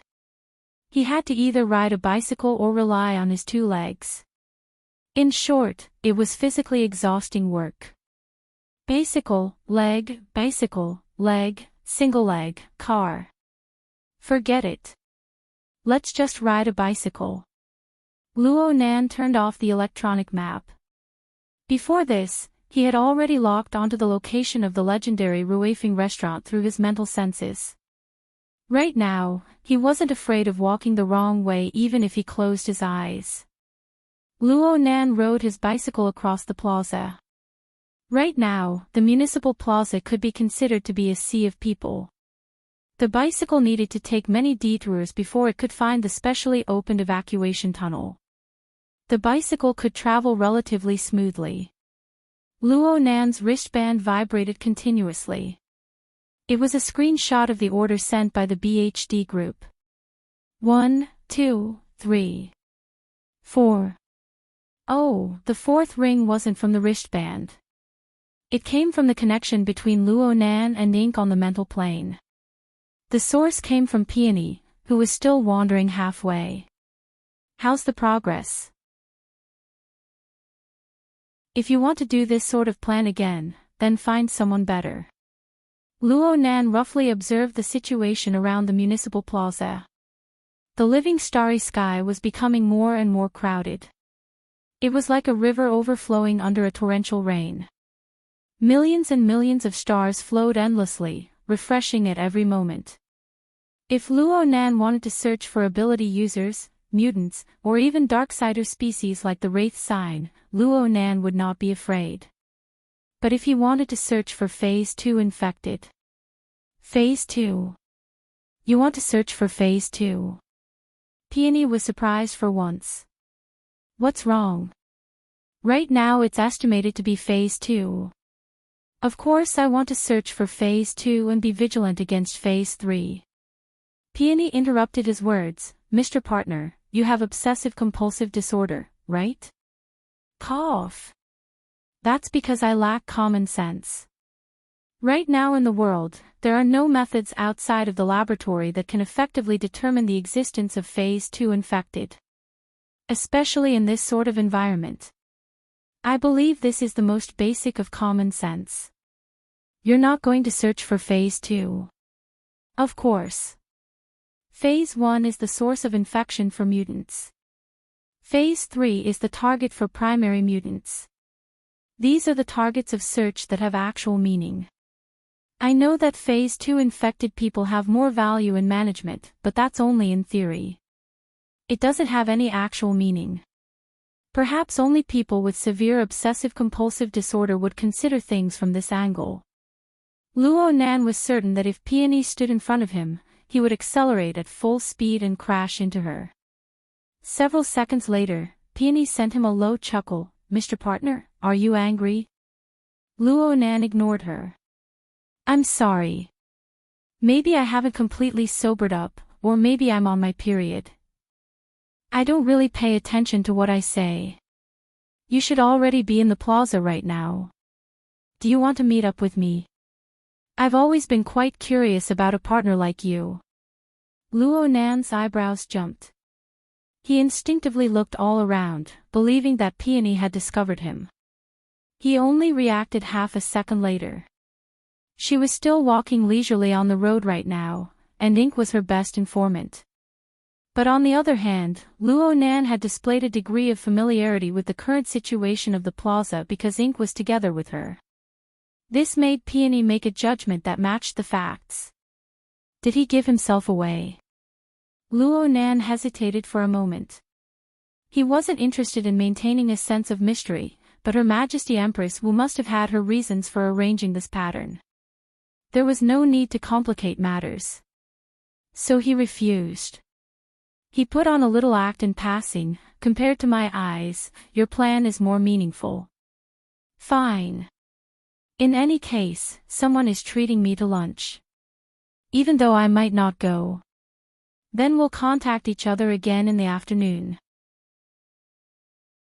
We'll work overtime together at night to search for the targets of Phase 1 and Phase 3.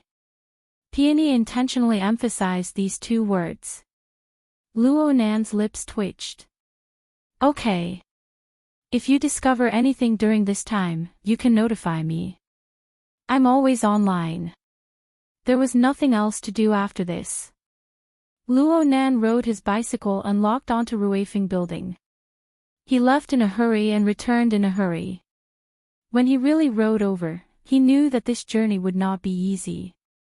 Time was very tight. Fortunately, Luo Nan had been cultivating non-stop recently.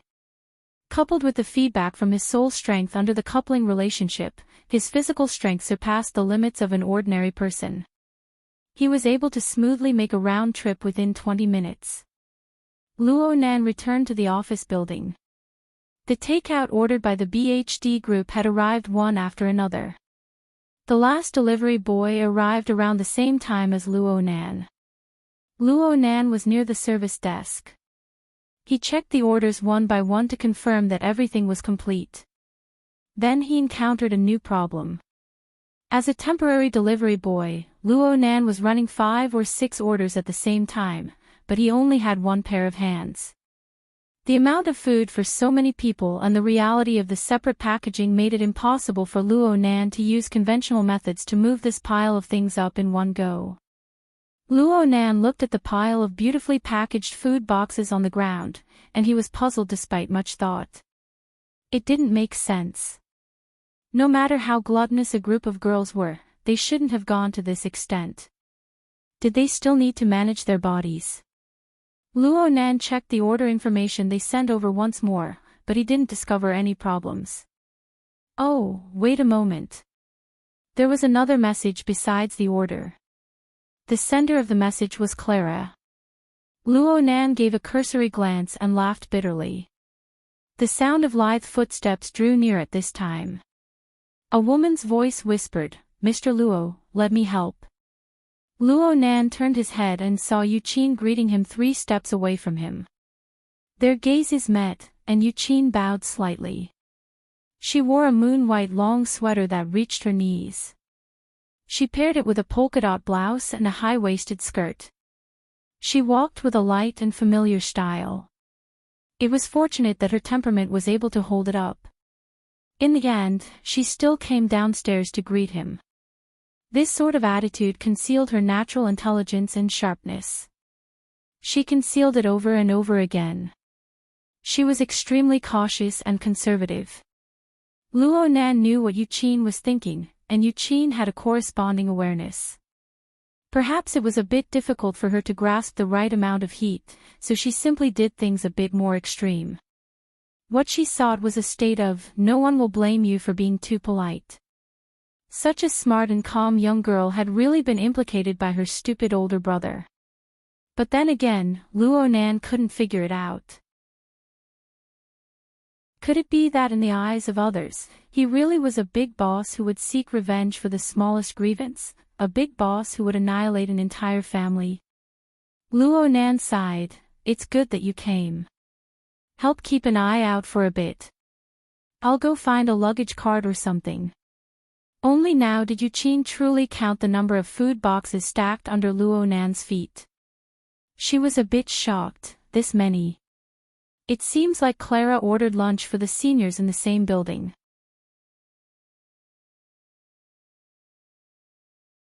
Chapter 456. Yuqin and Clara's friendship had not yet reached the stage of judging behind her back, so she only smiled. As it turned out, the possibility of finding a luggage cart in the lobby of an office building was almost zero. In the end, the two of them still had to use the simplest method of manual labor to move the food boxes into the elevator. "Let's move one batch first." Later, you guard the elevator. I'll move the rest over. All right. By the way, call them, especially Clara. Just wait outside the elevator. It's a waste not to use the labor. Once we arrive at the station, we'll split them up. Eugene obeyed obediently and really called the other side. Then, the two of them picked up the big and small food boxes and walked inside. Since it was a private elevator, not many people used it. They didn't see anyone else on the way. It was also at this moment that Eugene finally broke the veil. Mr. Luo, I'm very sorry. Luo Nan gazed at the long corridor in front of him. He was a bit helpless. I don't care about that matter. I know. Eugene lowered her eyes and smiled faintly, her meaning subtle, I can see that. However, I said sorry because if I didn't do something unnecessary to confirm it from you, I wouldn't be able to feel at ease. That's why I pestered you so much today. Please forgive me.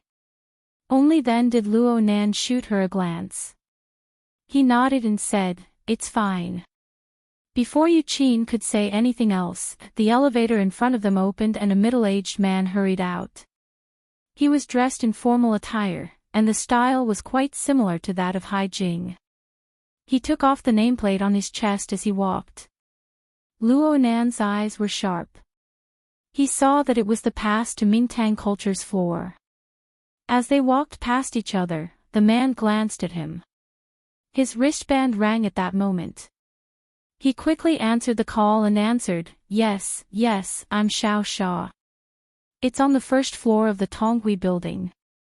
Just come over, I'll wait outside. No problem, there's absolutely no problem with the authority. Luo Nan piled up the food boxes in the elevator and left Eugene to look after them. Then he went back and moved them a second time. In the lobby, he saw the man with the surname Shaw standing straight outside the door like an old doorman. Luo Nan didn't mind. He carried the remaining food containers back to the elevator and tidied things up with Eugene. They both swiped their nameplates and prepared to go up. A second later, the elevator doors opened again. He could vaguely hear the man surnamed Shaw panting outside. I made it. Young Master He, please. A group of people hurried in as they spoke. The leader of the group cursed, Xia City really has enough paparazzi. Luo Nan and Eugene had already paid great attention to their placement, but there were far too many food boxes. The people who came later were in a rush. The person at the front nearly kicked over a food box when they swarmed in. Actually, Luo Nan had already kicked him, but Luo Nan used his interference power to move along with the force without making a sound. The momentum was eliminated, and Luo Nan passed smoothly. He did it very discreetly. In the elevator, be it Eugene or the person who came in first, none of them noticed. But outside the elevator, there was a strong reaction from the people who were entering one after another. They rushed forward and grabbed the shoulder of the person in the lead, forcefully pulling him back. His aura exploded, stirring up great waves. Luo Nan's mental senses had already covered the newcomer. He had not sensed the ability user earlier.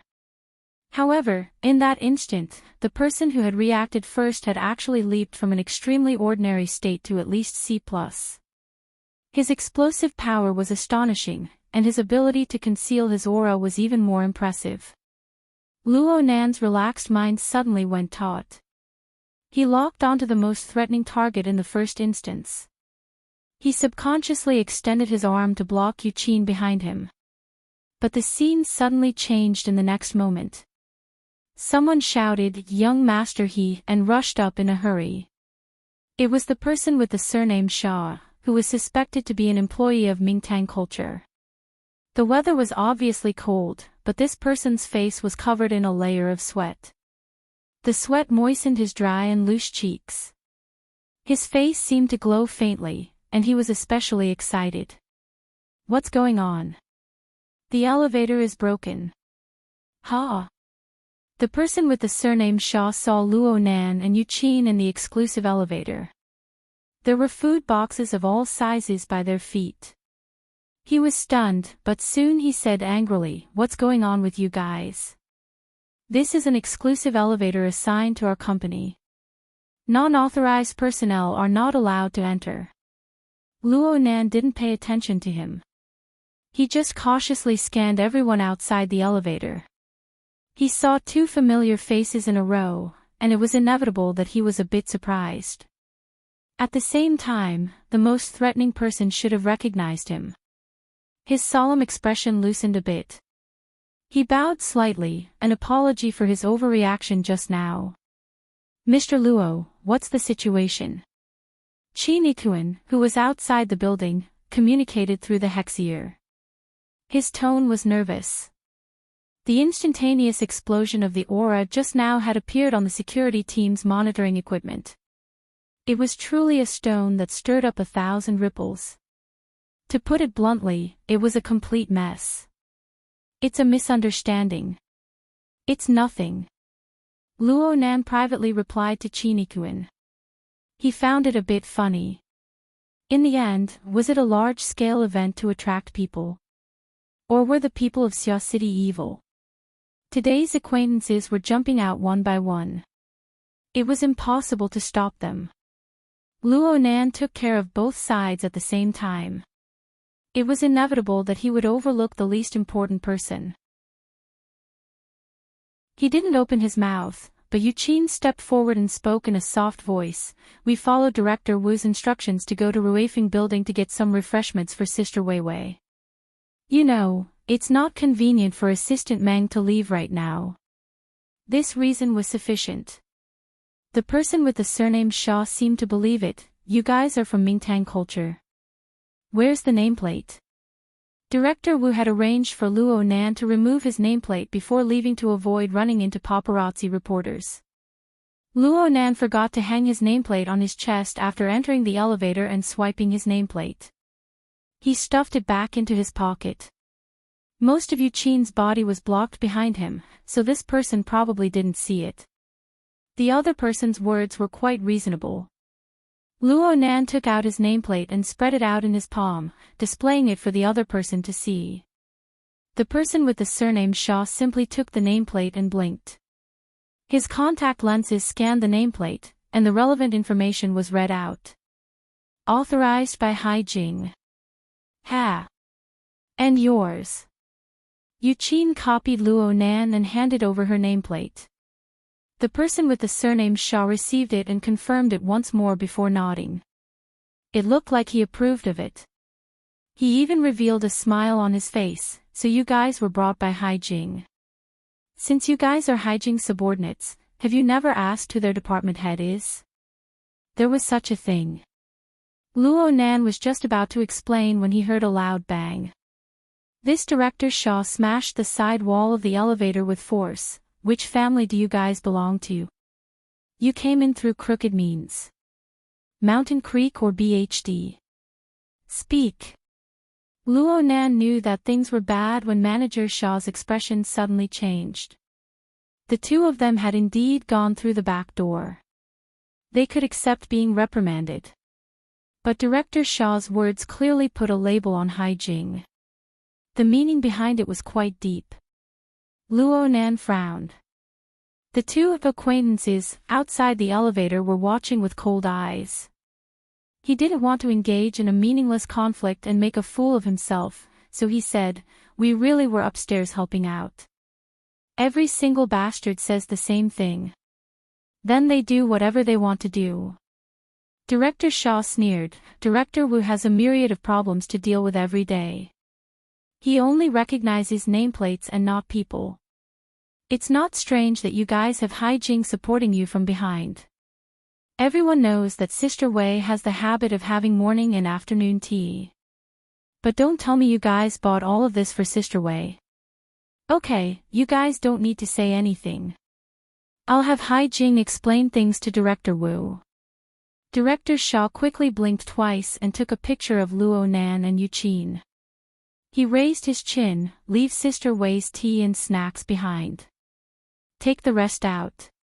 Be more self-aware, or else I'll call security. Director Shaw turned his body after he finished speaking coldly. His arrogant figure instantly bent in half, and the wrinkles on his face piled up. Young He, please wait a moment. We'll be done here soon.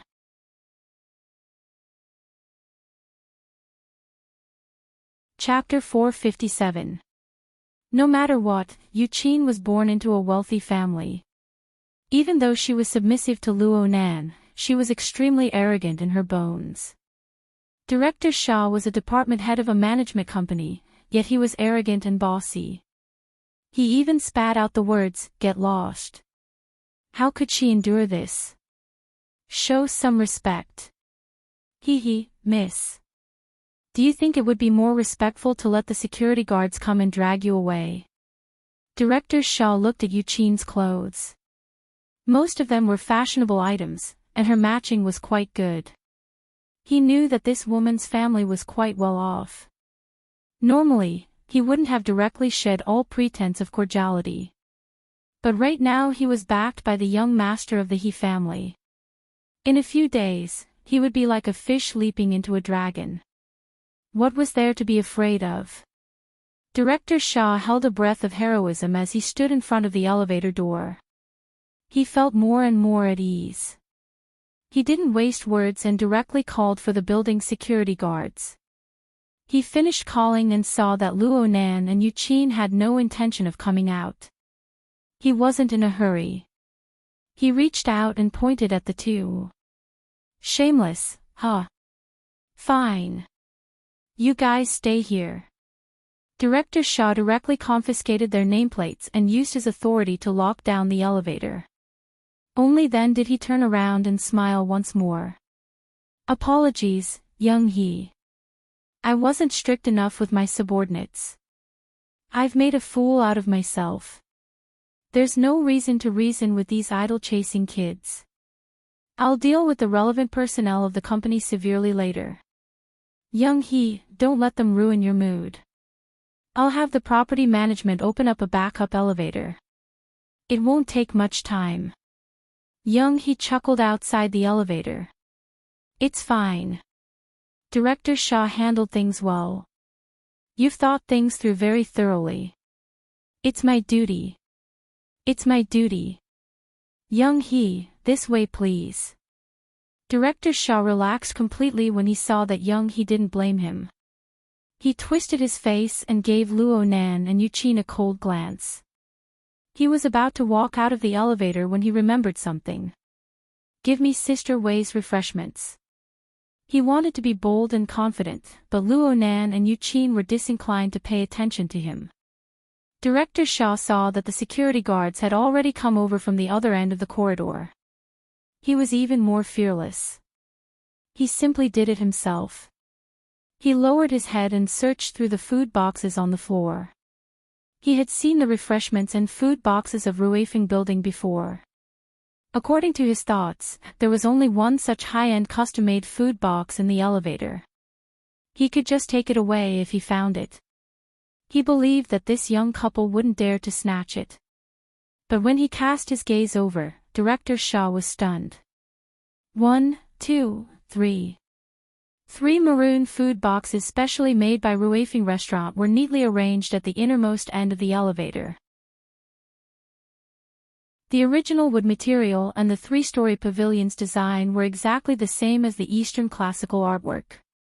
Director Shaw could not help but turn his head and look at young Master He, who was still smiling and watching the show. Could it be that Shi Wei specifically ordered 3 portions to entertain the guests? This was drinking tea, not feeding pigs. So, the other 2 were probably bought by the young couple themselves, to give to their idols. The price at Ruifeng restaurant was not low. Which one is Sister Wei's? Manager Shaw had no choice but to ask. Luo Nan shrugged. He was too lazy to even open his mouth. He had to admit that he was partly responsible for the difficulty of moving the takeout boxes. After all, in addition to what Wei's assistant had ordered, there was also Cat Eye's so-called flowing stone set. In order to show filial respect to his older sister and complete the task of visiting the set, he had bought another set. 2 sets of tea set, desserts, food box, and tea set cost more than 10,000 yuan. Without a doubt, this was the impulsive spending of a nouveau riche after his wallet was full. Director Shaw did not care about the nouveau riche. He had seen many crazy fans who would throw money away for their idols. Luo Nan and the others were not the craziest. He just felt awkward. If this couple didn't cooperate and he took the wrong food, it would be hard for him to avoid being punished by Wei. Plus, he did not forget that Wei's lover was right behind him. Director Shaw was a bit anxious. He saw that the security guards had already approached, so his voice grew louder. The tea and snacks were definitely ordered by Sister Wei. You two are going to forcefully steal them. 2 people come. Drag them out first. As he spoke, Director Shaw moved back to give the security guards room to act. At the same time, he pondered whether or not he should contact Assistant Meng, who was by Wei's side, and ask her about the details of the tea and snacks order. Young master, he clicked his tongue just as he exited the elevator. It's pretty ugly now that it's developed to the point of pulling and pulling. Director Shaw hurriedly turned around. Young master, don't worry. We absolutely won't delay you and Sister Wei from drinking your morning tea. Hey, you guys. Don't kick over the innermost food boxes. It was rare for him to take care of both sides and still be able to think clearly without a hint of chaos. And for the sake of expressing his importance, he drilled back into the elevator after the security guards restrained Luo Nan and Yu Qin. He bent over to pick up the 3 custom-made food boxes. Young master, his laughter came from behind him. He could hear that he was quite delighted. This proves one thing. People must live magnanimously. They must live properly. Otherwise, if you play the pig, you will fall into the dung pit. If you act cool, you will be struck by lightning. Director Shaw hated himself for touching the food boxes. He bent over, unable to turn around and send out a sincere smile. But his mouth did not fall behind. He praised loudly, young master, his words are truly incisive. Ha! He had just lifted the food box in the middle when a certain chain of logic in the depths of his brain suddenly snapped. He was unable to connect the cause and effect no matter what. Young master, his voice continued to enter his ears. That's right. It's this expression.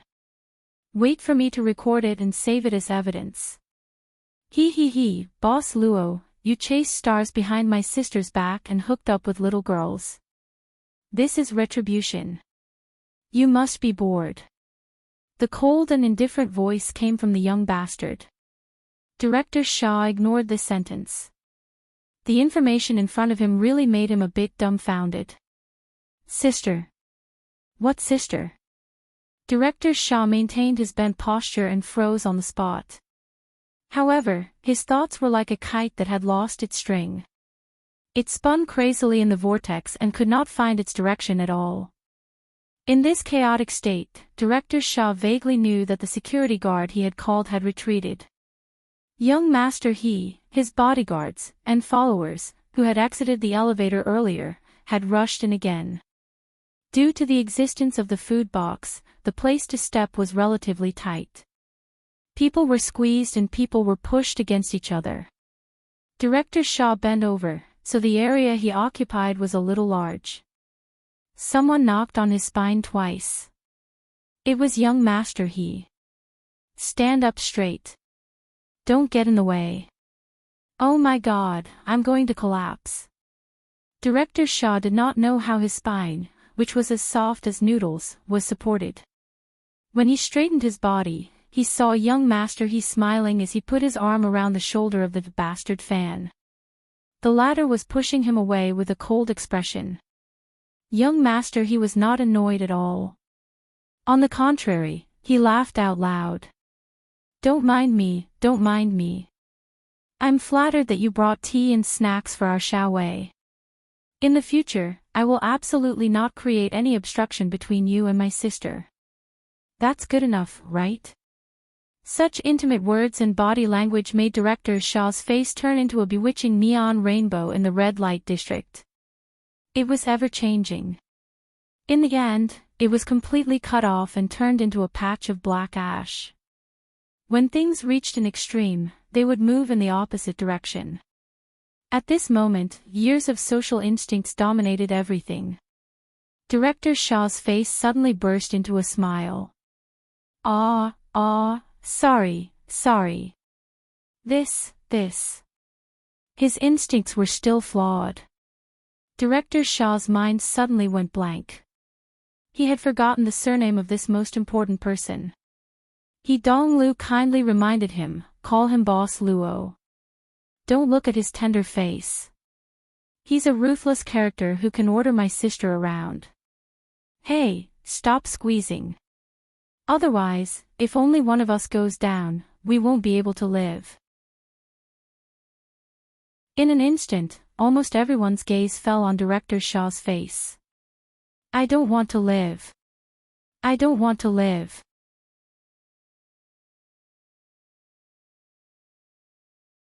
Chapter 458. He Donglu, temporarily unemployed, a vagrant. The elevator went up quickly. Young master, he introduced himself. He looked humorous, friendly, and elegant. It was as if the scene of him hugging his shoulders and laughing strangely was all a dream. Hello, young master, he.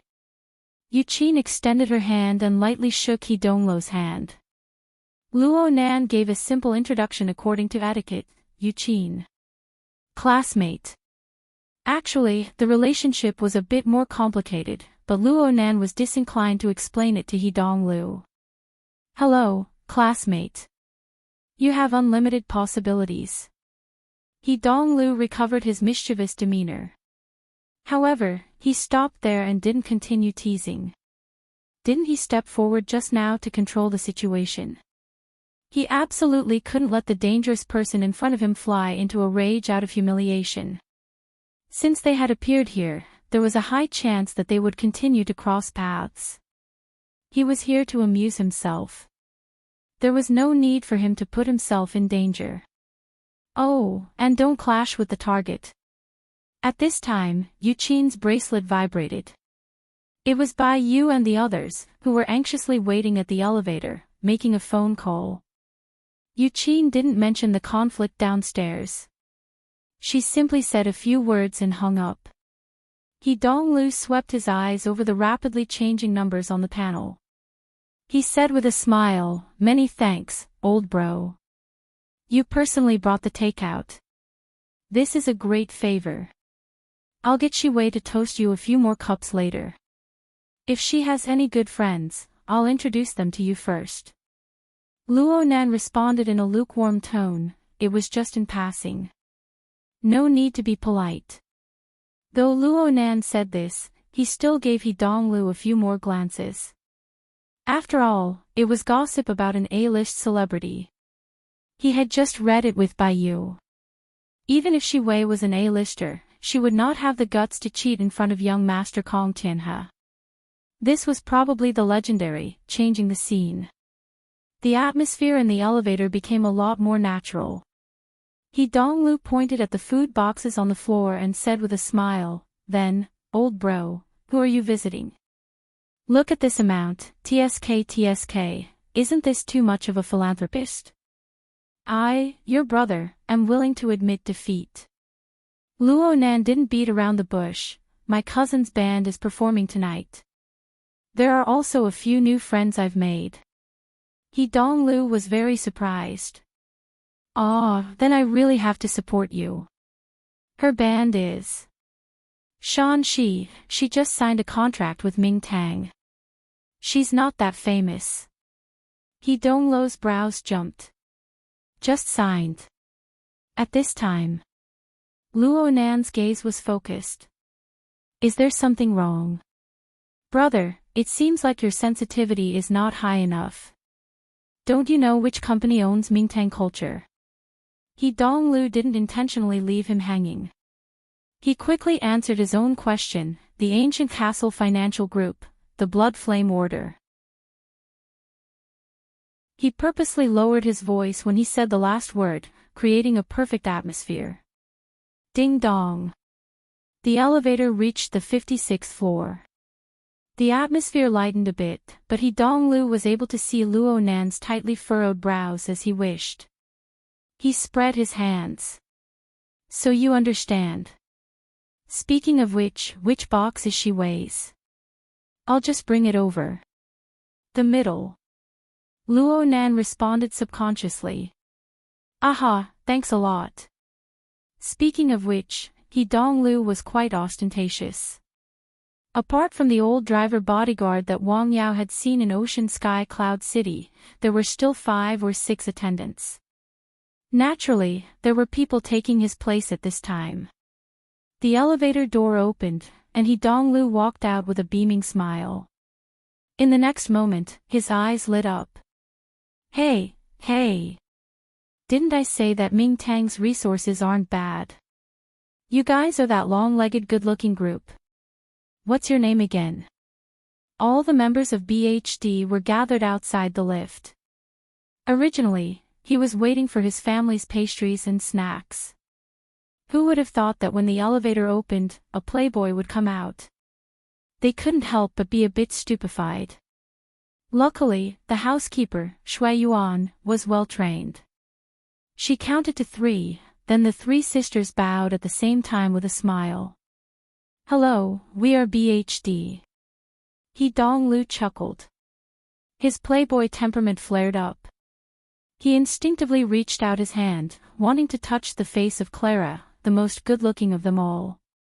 But his hand was halfway there when he felt an inexplicable chill on his back. He cursed inwardly and could only lift it up. He tidied his own hair and turned around. There are quite a few people here in Mingtang that I like. I suddenly have an idea. Brother, let's join hands. We can talk about the capital operation. I'll give you 20% of the shares. You just need to help me grasp the timing and see when it's good to strike the bottom. Luo Nan stared at him. Tian Bang is a member of your military. He's even in the Coastal Defense Force. Tian Bang isn't that vulgar. As for me, my position in the He family isn't that high. You, on the other hand, can ask my sister and your secretary about the progress. He Donglu extended his hands and bumped fists. Our appetites aren't that big. Even if they beat our brains out, it won't hinder us from picking up girls, earning money. Luo Nan shut his mouth and didn't say anything.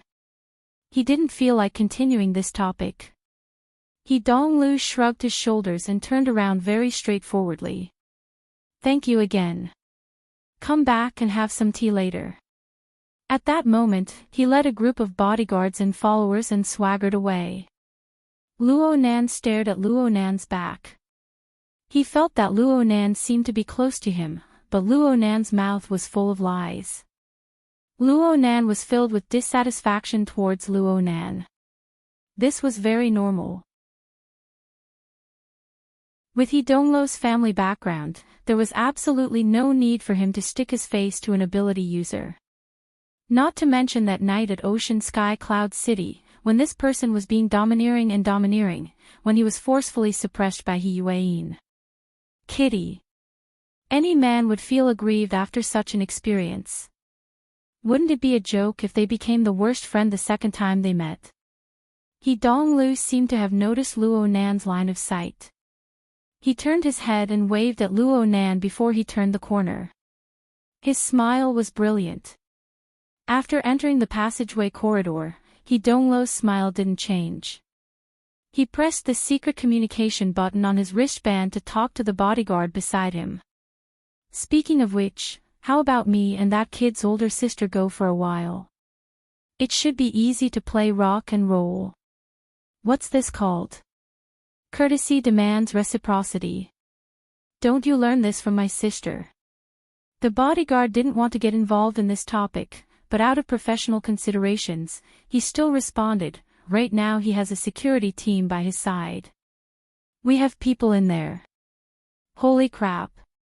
Old C, when did you become sinister? Luo Nan has always been a target that the military has been trying to control. It was Miss Ian who arranged for people to be placed there. It was for protection and for precaution. He Donglu said unhappily, I know that this fellow is very dangerous. But can't you be a bit more straightforward with your words? The bodyguard, Old C, organized his words before saying, Luo Nan, in the inner world, has the highest evaluation of AB+. In the military's evaluation, he has an A, and in the judgment of the Xia city government, he has a red, meaning that he is extremely dangerous. Hold on. He Donglu interrupted Old C's words. He was a bit annoyed. The military and the government's judgments are out. When did this happen? Why are they still being raised? Just last week. Old C explained seriously, in terms of individual combat strength, Luo Nan's performance isn't all that outstanding. There are plenty of people in this world who can suppress him. But the key problem lies in the fact that he relies on tools like the Flying Devil Ray. He is an infrasonic array that can move at will. His destructive power towards civilians and conventional troops is comparable to that of extraordinaries. In addition to his unfathomable and profound level of mental senses and his young and emotional mental state, his degree of threat within Xia City and its surrounding regions has nothing to do with distance, interpersonal relationships, or division of power. Therefore, I suggest that young master he should maintain a distance with him in front of and behind of people. Old C wanted to say distance with this last sentence, but he felt that it was ambiguous. He hesitated for a moment before changing his words.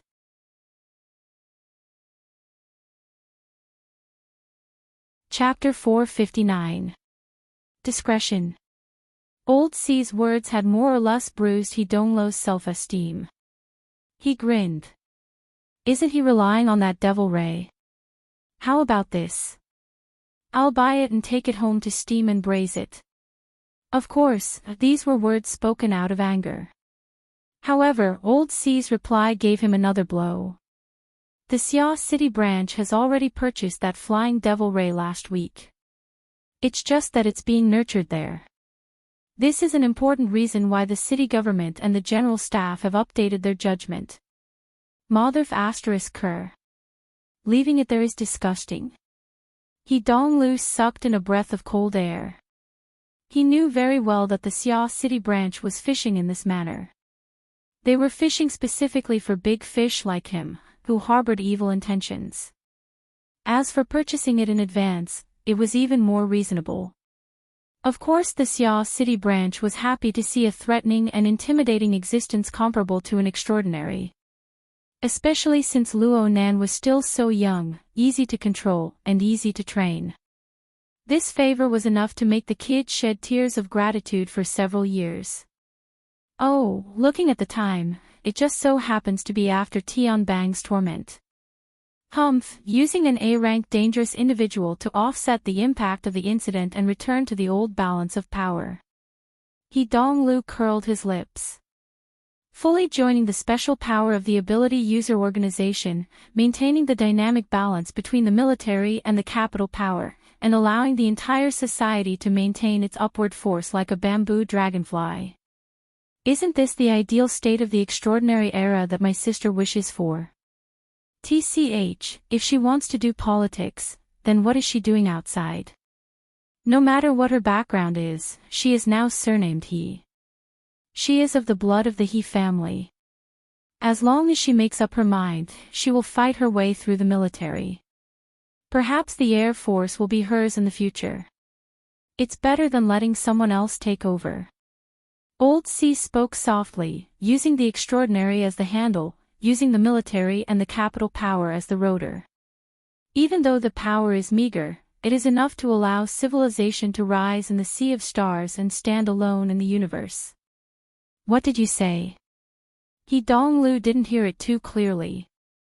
Old C shook his head, returning to the bodyguard's usual silence. He Donglu had already arrived at the door of the suite. He pressed the doorbell, but then he thought of something. Everyone says that kids' sensing ability is super strong. At this distance, it's most likely possible. Fuck. The door to the suite opened. He Donglu had a belly full of anger. He directly bypassed Assistant Meng and went inside. Shi Wei was bored to death in the living room. When she saw He Donglu suddenly appear, she couldn't help but burst into a pleasantly surprised smile. Next, she lightly hugged him with Western etiquette.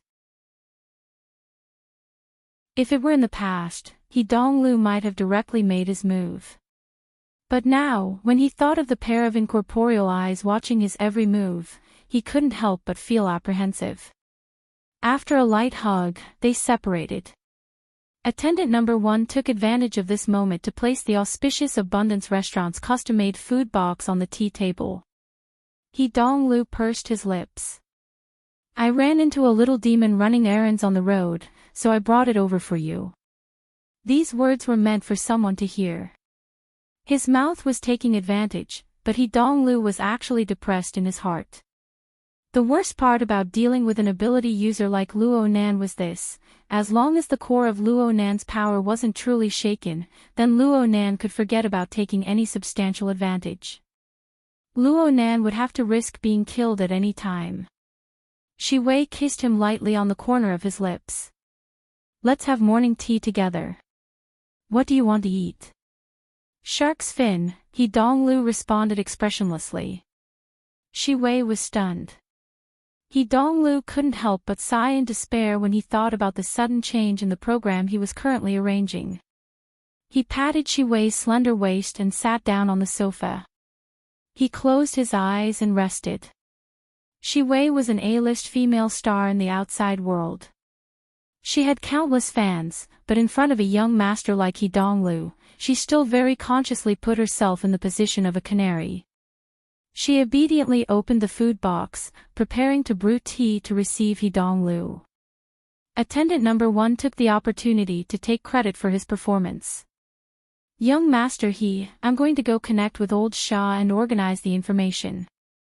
Then there won't be a day for the event. Halfway through his words, he saw He Donglu suddenly open his eyes and stare coldly at him. It was as if he was looking at an idiot or even a dead man. Ho! Young Master He. He Donglu wanted to throw something at him, but when he saw the pillow on the sofa, he felt that this fellow was taking advantage of him. He could only grit his teeth and say, it's already 100 years of the Information Society. You still need to run to the scene when doing a project. Don't think that I don't know what you guys are thinking. Go. Don't stay here. Attendant number 1 had a stupefied look on his face. He Donglu let out a long sigh. His head and shoulders leaned back on the sofa. He was too lazy to speak again.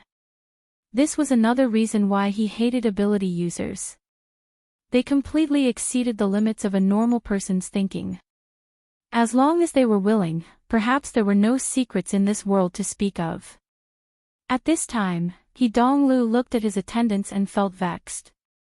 He couldn't say anything. He could only wave his hand. I'm going to rest. Get lost. Hurry up and get lost. The attendants were at a loss of what to do. Did he want them to do something? Or was it something else? He Donglu became more and more worried when he saw the ignorant appearances of this group of people. He was truly worried that this group of people would speak without restraint once they left the door. They would spill everything about that matter. If some unforeseen event were to happen, then he could forget about raising his head in the circle of Xia City in the future. Old C, I'll stay at Shi Wei's place for a while. I'll give you a vacation. Bring them downstairs. Get some exercise. Young Master He. You don't need to worry about safety. With a certain someone here, if something were to happen to me, would he still have the face to see my sister? He Donglu had really gone all out. He had to hide that matter no matter what. He then sent a text message to Old C, teaching him how to explain things to his attendants. Just like this, aside from He Donglu, the group of people came in majestically. They left with their heads and faces covered in dirt. They were all baffled.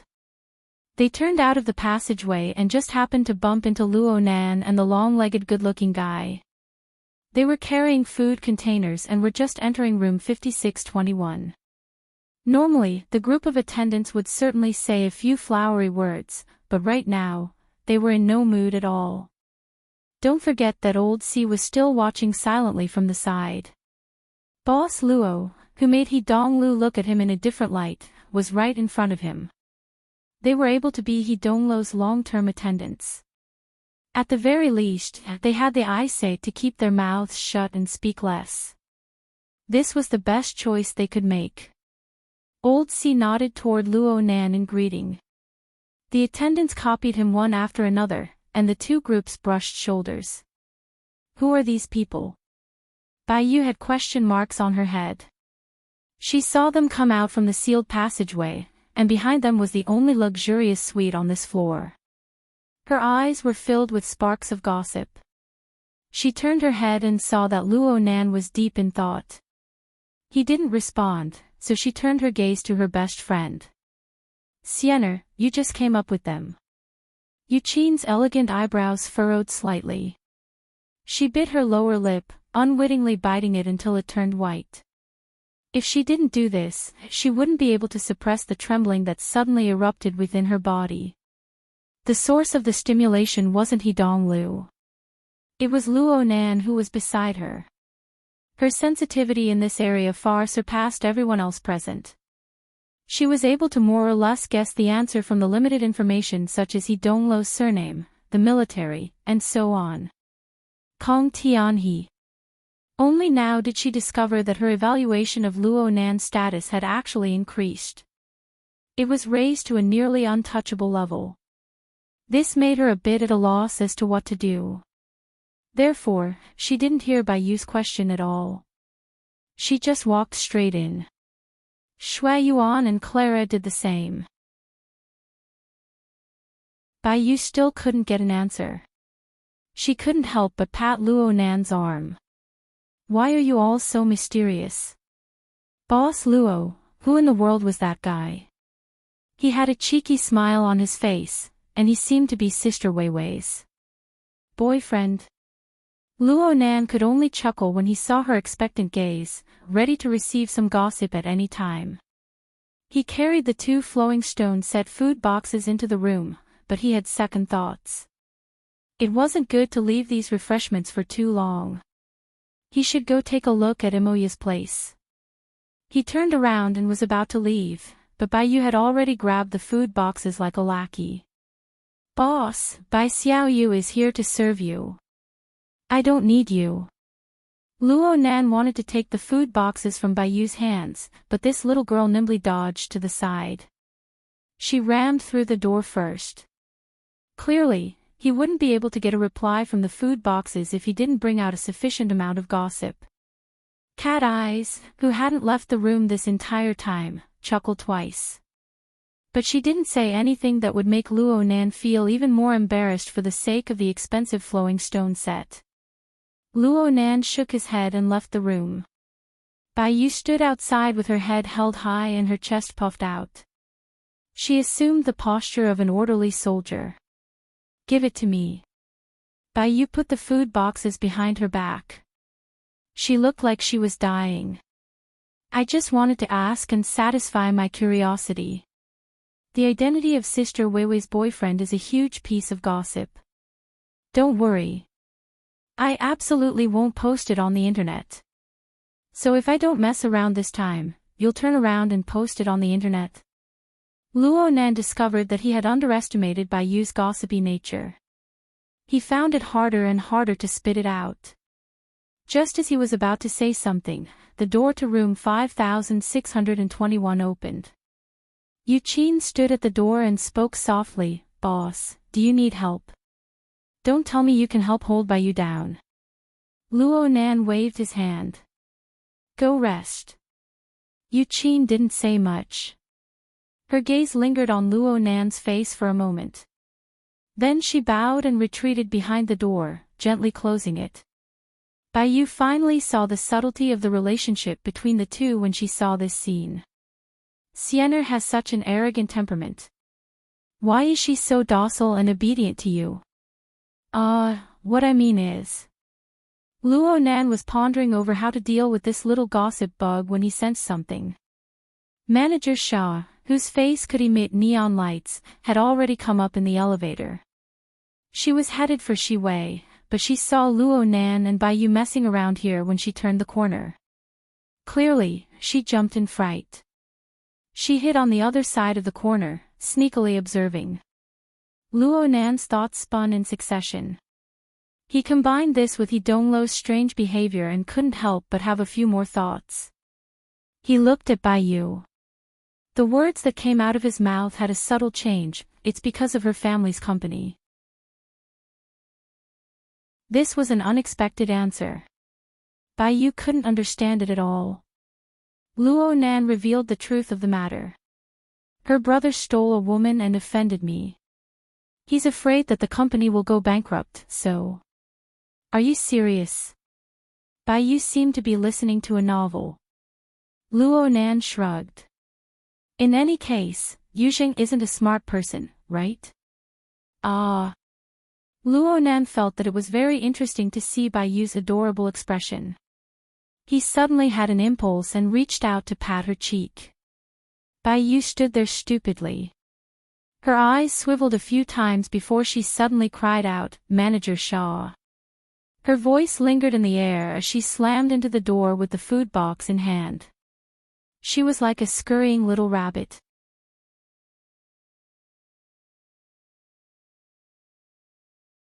Chapter 460.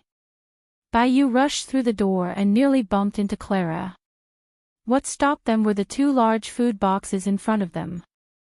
Bang! Both of their arms were numb from the shock. What are you doing? The two spoke in unison.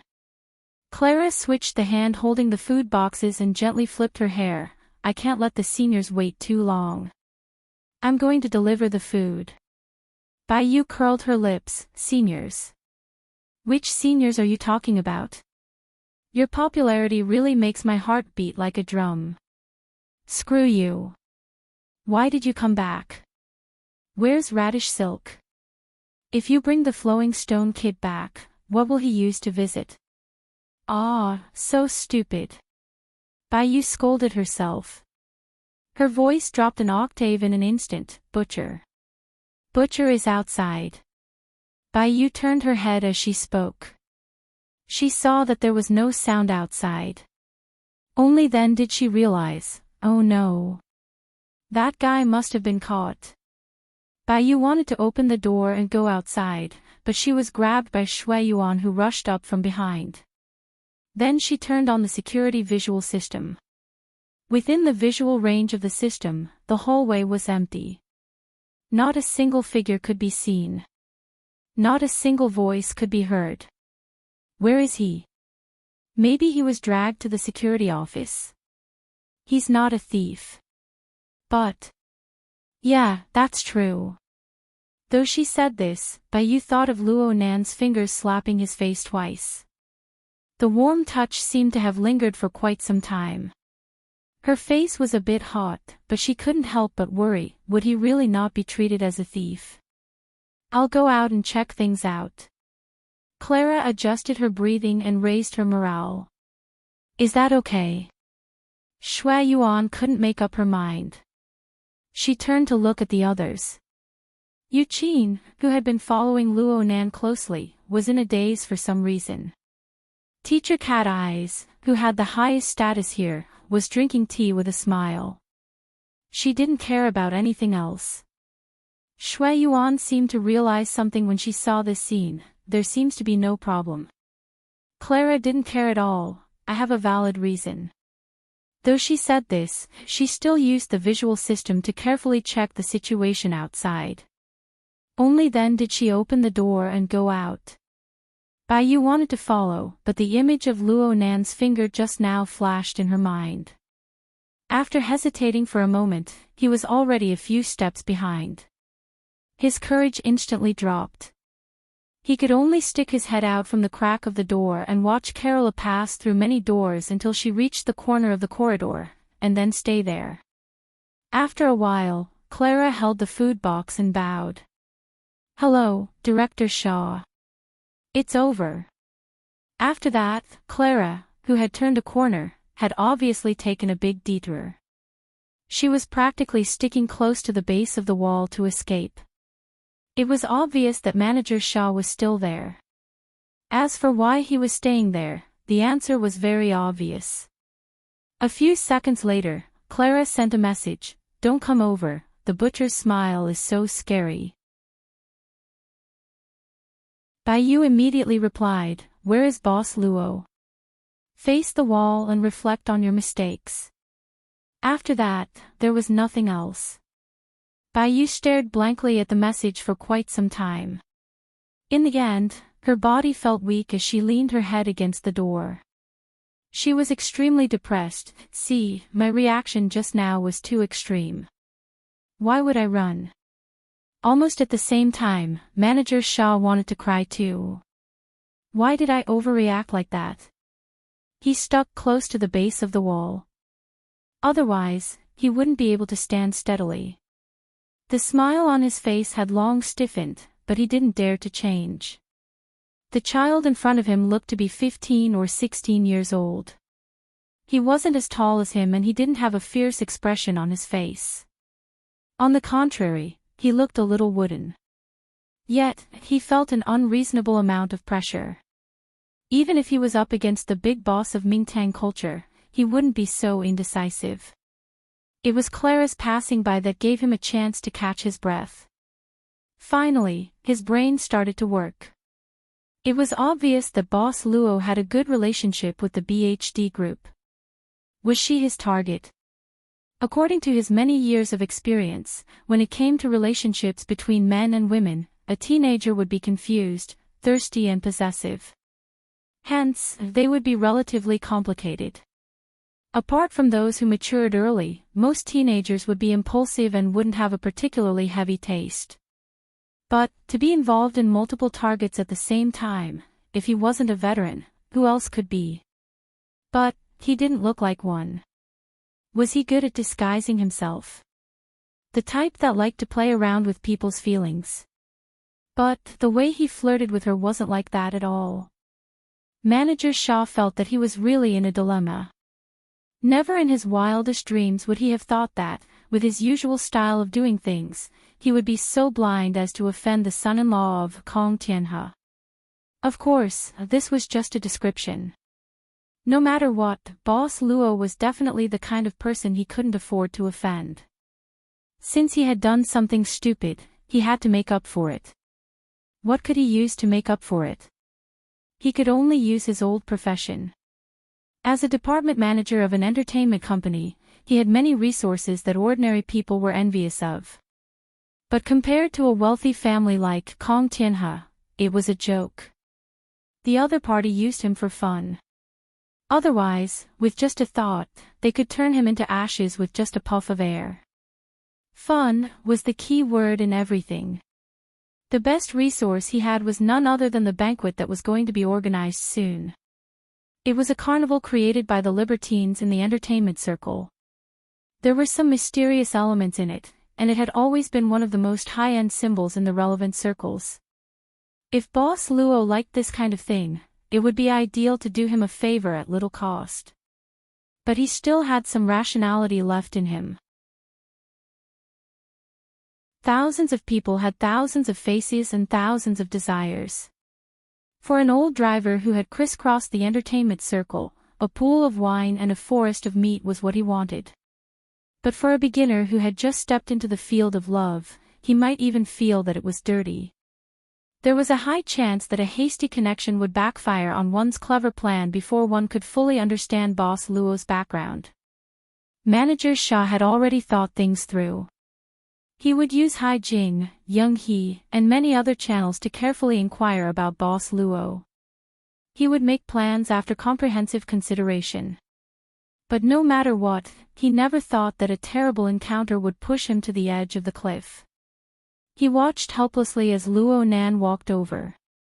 There was a distance of over 20 meters from room 5621 to the corner of the corridor. He had around 10 seconds to ponder over a countermeasure. But during this time, Manager Shaw's mind was a field of blankness. It was as if a blackboard eraser had been used to erase the clever tricks that had been cultivated in the entertainment company for decades. It was a complete mess. After meeting Boss Luo, there seemed to be no other effective methods other than repeatedly apologizing and begging. But look at what this Boss Luo said, "You didn't do anything wrong. I really did go through the back door. But I really am not some sightseeing fan. I just happened to run into Hai Jing, so I asked him for a favor. I came in to visit. You can go find him to confirm things." Is there something wrong with my brain? Why would I go and confirm things?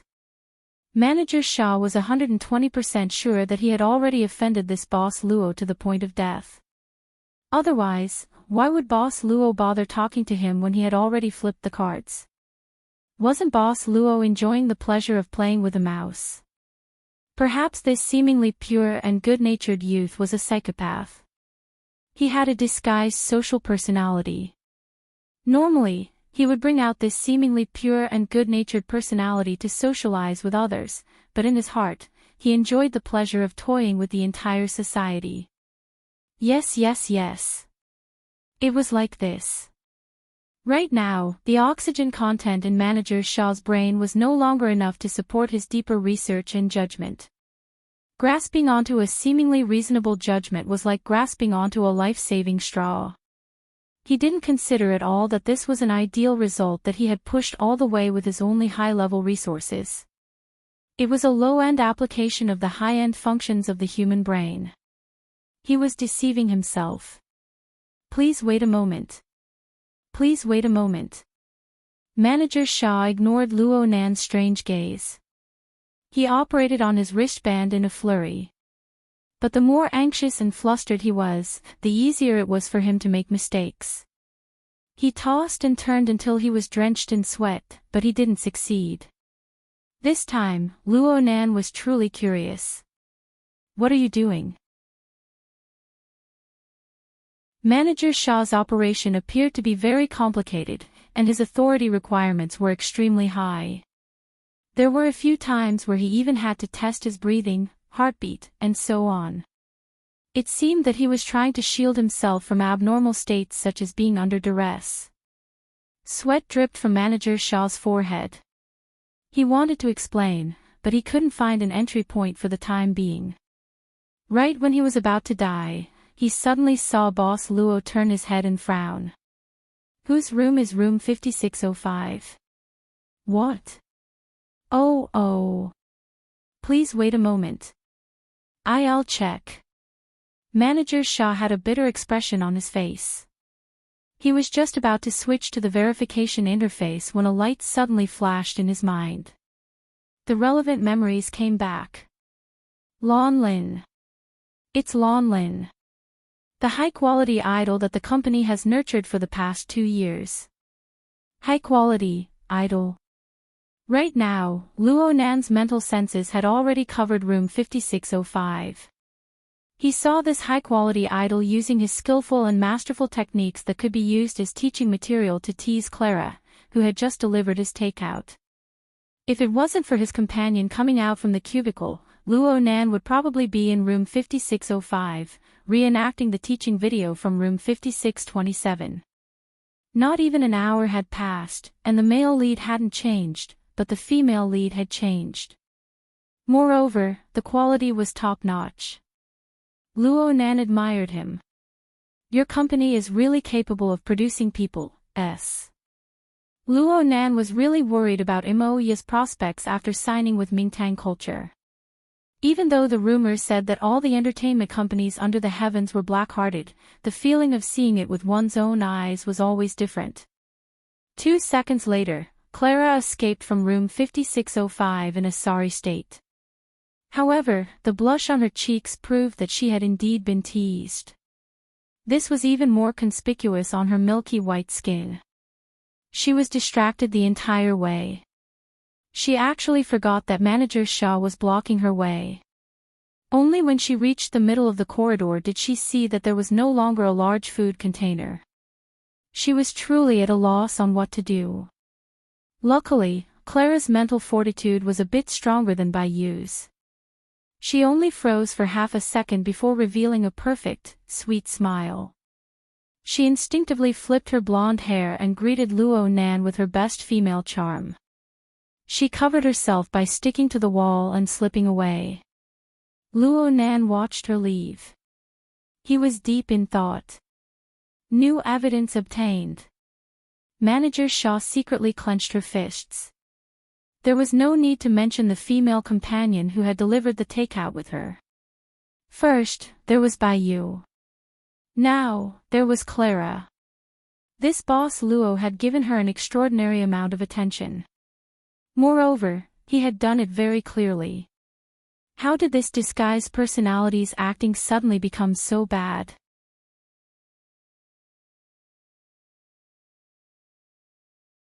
Chapter 461. Manager Shaw fell deeper and deeper into the trap of his own logic, but he felt the entire world brighten up. In his days, he actually felt a sense of accomplishment of grasping the pearl of wisdom. He even took the initiative to probe, "Boss Luo, are you familiar with the BHD group? I like them quite a bit." Luo Nan had learned these words from Hidong Lu. He spoke very casually, but Manager Shaw was moved to tears. He had finally found a seemingly reliable entry point.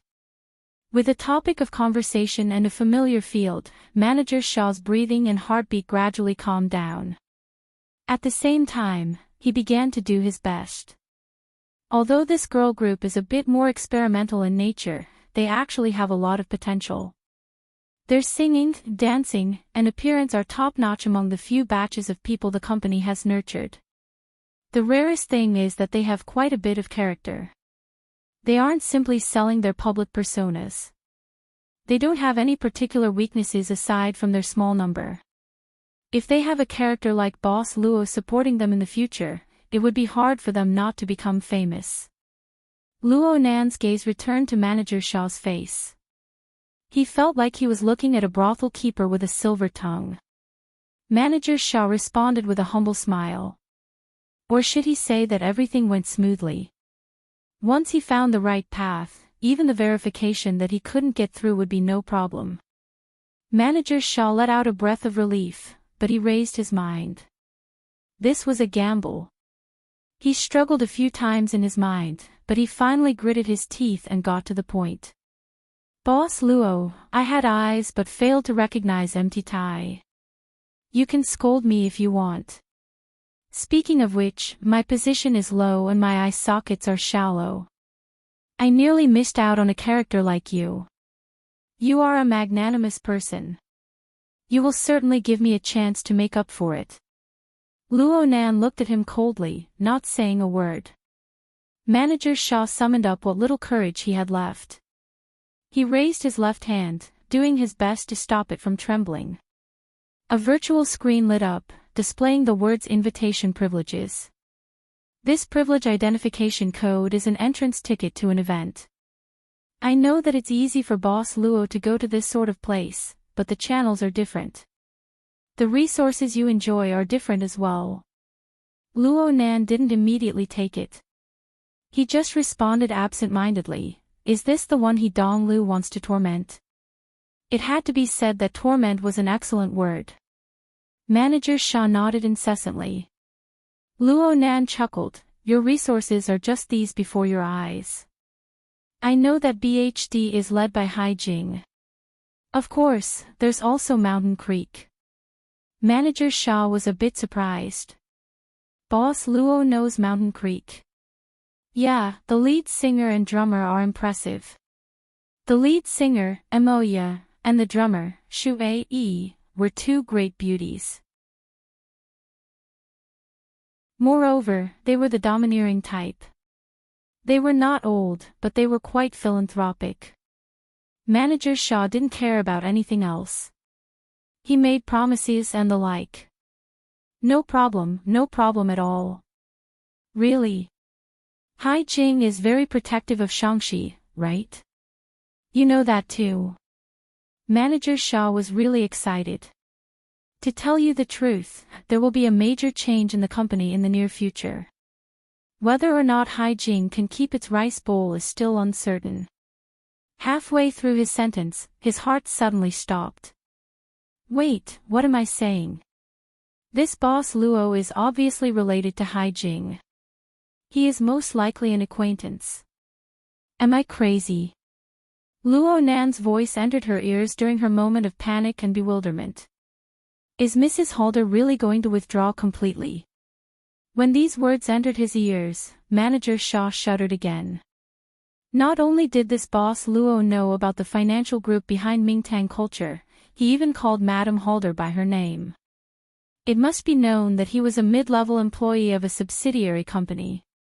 It was only by chance that he found out about the true background of the financial group and the name of the true big boss. Even if Madame Halder's influence in Xia City was like a faded flower, knowing was knowing, and her attitude was still this casual, this was F*King level. Manager Shaw's entire body was trembling. Excitement and fear coexisted. Under the surging emotions, the worries that had just leaped out, as well as the thoughts and consciousness that he couldn't figure out, were all drowned out. His thoughts grew more and more fuzzy. He really wanted to have a good chat with Boss Luo. Unfortunately, this sort of matter wasn't something he could comment on. Right now, he could only smile foolishly. Luo Nan scanned the words on the virtual screen once more. Finally, he raised his hand. Manager Shaw was instantly struck with happiness when she saw this action. She wanted to move her hand over, but her arm was stiff. She could only use her other hand to support herself and carefully stick her wristbands together. Half a second later, the screen of Luo Nan's wristband lit up, revealing a classic DNA double helix structure diagram. Soon, the double helix structure scattered into thousands of meaningless numbers, piecing back together to form a disc-shaped diagram. 3 seconds later, it faded away. Manager Shaw stared fixedly at the screen of Luo Nan's wristband. She let out a long sigh of relief when she saw the garbled diagram appear. She subconsciously groaned, then laughed in spite of herself. It's past. It's past. Luo Nan's face was expressionless the entire time, but his ears jumped a few times. The hex ear hidden deep within his ear canal transmitted a message the moment the screen of his wristband lit up. It was the intelligent voice of the Psychic Wave Network, serial number 5357. It has been detected that there is an external reading operation on your social privileges record. The operator is the SCA Supercomputer Level 2 AI, Rank 9. According to the confidentiality regulations, priority is given to data protection. During the protection period, you can choose 1. Unblock after detecting the danger level. 2. Perform multiple levels of encryption. 3. Carry out data camouflage. All of your operations will be recorded in a copy for future review. If the selected operation is forcefully terminated, please contact the relevant person in charge. The intelligent voice ended, and the verification happened to pass. Luo Nan shook his hand, as if he had gained something. Outsourcing verification services to the SCA. This is quite a high-end atmosphere. A thought flashed through his mind, and his gaze shifted to meet Manager Shaw's. He nodded lightly. You've worked hard. 2 minutes later, the door to room 5621 opened, and Luo Nan walked in with his head lowered. Bai Yu immediately leaped up and asked, "You're back. Are you all right? Did he make things difficult for you?" "What? Butcher. Did Manager Shaw do anything to you?" Luo Nan shook his head.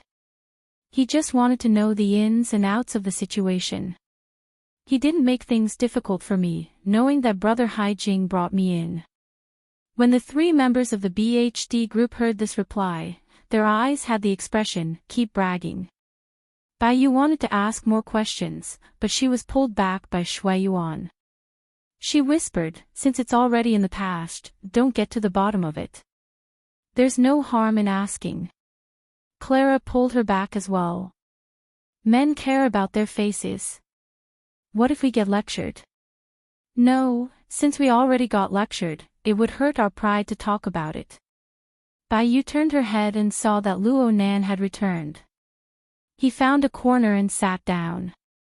His head was lowered, and he had a rather dejected appearance. She hesitated for a moment and finally decided to change the topic. "Hey, didn't you want to go visit them? They're busy right now." Luo Nan used his mental senses to observe the progress of Mo Ya and the others' practice as he conversed with Manager Shaw. He knew that the rare resting window had already passed. He could only wait for the next one. It was almost lunchtime. Luo Nan continued to lower his head after dealing with Bai Yu. Actually, most of his attention was still locked onto Manager Shaw.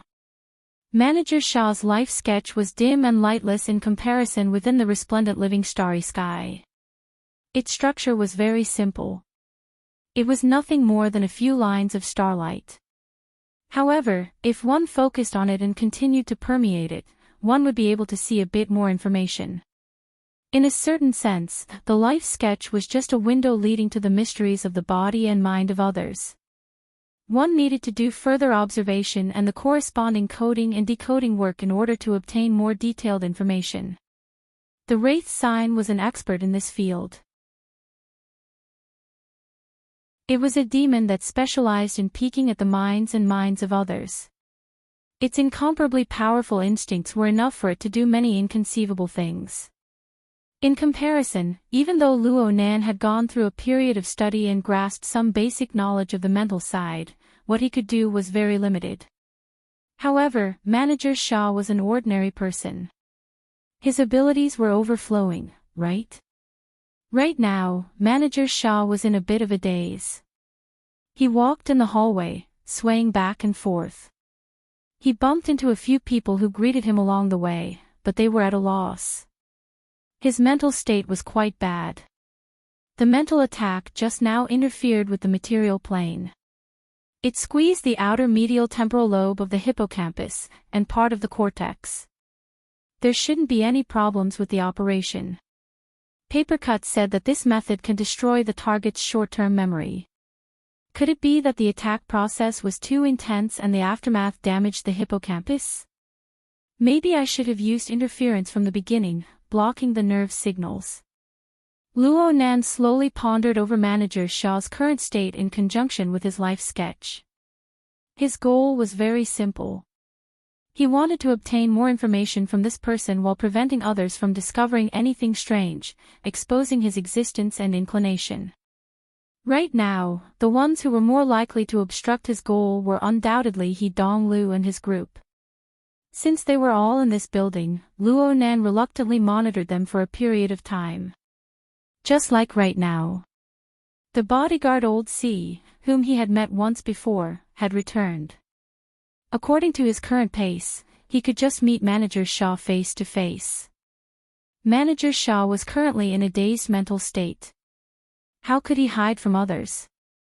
Turn a corner. Luo Nan's consciousness probed through the window, giving Manager Shaw a new stimulation. Manager Shaw was still muddle-headed.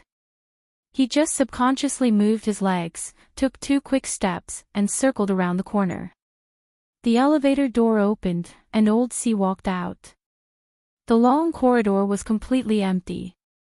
He didn't detect anything out of the ordinary. He hurried to the room where He Donglu was residing. On the way, Old C passed by a corner that a certain someone had taken a step ahead of him. It was just that he didn't notice it. Manager Shaw stood blankly behind the soundproof door in the corner, facing the empty room. How did I get here? Manager Shaw blinked his eyes. He just felt dizzy, as if he had just experienced a nightmare. That's right.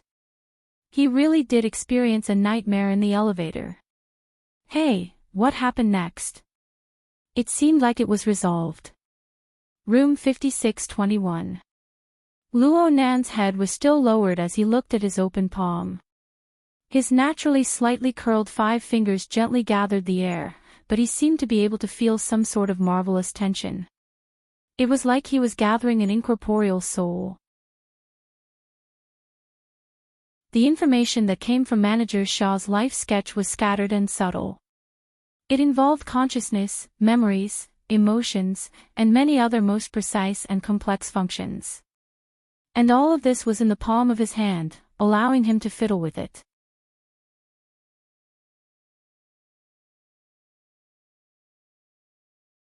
Chapter 462. Luo Nan had never used this much strength on an ordinary person before. The information Luo Nan had gathered was quite complicated, but he was confident that he could weave a set of memories that had never existed for Manager Shaw within a day or two if he were to continue experimenting layer by layer. As for whether it was logical or not, it depended on the ability of the director and screenwriter, and nothing else. If this method was used in actual combat, it would probably be the legendary illusion technique.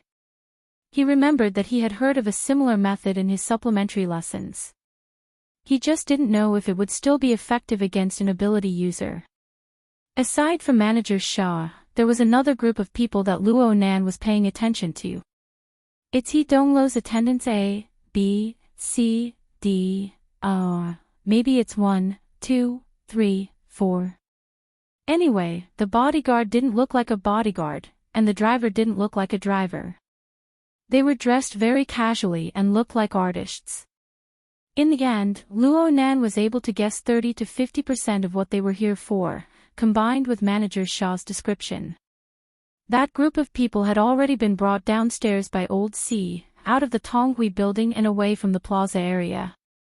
At this time, they were already 10 kilometers away, a straight line distance of about 12,000 meters.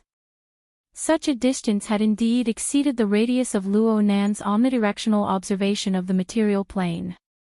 However, if they were to start from the living starry sky and lock onto the target to carry out a partial detection, it was still too early. It wouldn't be a problem for them to travel another 10 kilometers. Luo Nan was certain that Manager Shaw would not be able to dig up anything new for the time being, so he split a portion of his energy to lock onto this group of people. The group of followers were ordered to keep their mouths shut by Old C, and all of them were confused and depressed. Now that they had finally reached the so-called safe distance, how could they hold it in any longer? They all opened their mouths and laughed. Luo Nan was unable to listen for a time, so he simply activated the Hexier's response transfer function to record all of this information. He would sort it out later. Now, he was more concerned about the consciousness, memories, and emotions of these followers. The lackeys were all ordinary people like Manager Shaw. Luo Nan rarely studied these subjects due to various considerations in the past. Even if he did observe them, he would do so in a way that would not affect the target's normal life. However, through his experiments with Manager Shaw, he realized that there was quite a bit of knowledge in this, especially when compared to ability users. He could see even more subtleties. Manager Shaw was the first experimental subject, and these people could be considered experimental subjects 2, 3, 4, and 5. They could gather information and conduct research on the mental side at the same time. Luo Nan pondered deeply. He used the external neuron to open the built-in software. He created a new notebook and prepared to make some experimental records. At this moment, someone patted his knee. "Can you raise your head? You're not going to cry, are you?" Baiyu half knelt in front of Luo Nan. She moved her head closer. She was both concerned and gossipy, but this little girl clearly didn't realize what it meant to go overboard. Doll, the team leader of the Snow Garden Academy, felt a sense of responsibility as he grabbed Baiyu by the neck and dragged her back. Clara came over to help and whispered in her ear, what are you talking about? Stop, stop, stop. I'm dying. Baiyu was strangled to the point where her eyes rolled back. Her two legs kicked wildly, and she was caught off guard. She kicked the high heel on her right foot away, sending it flying straight for Luo Nan's skull. Ah! The BHD group cried out in alarm. And in the next instant, Luo Nan reached out with his hand. 3 fingers grasped the back edge of the shoe, leaving only his index finger to hook. He straightened his arm and pulled away. At the same time, he raised his head and looked at the trio who were huddled together.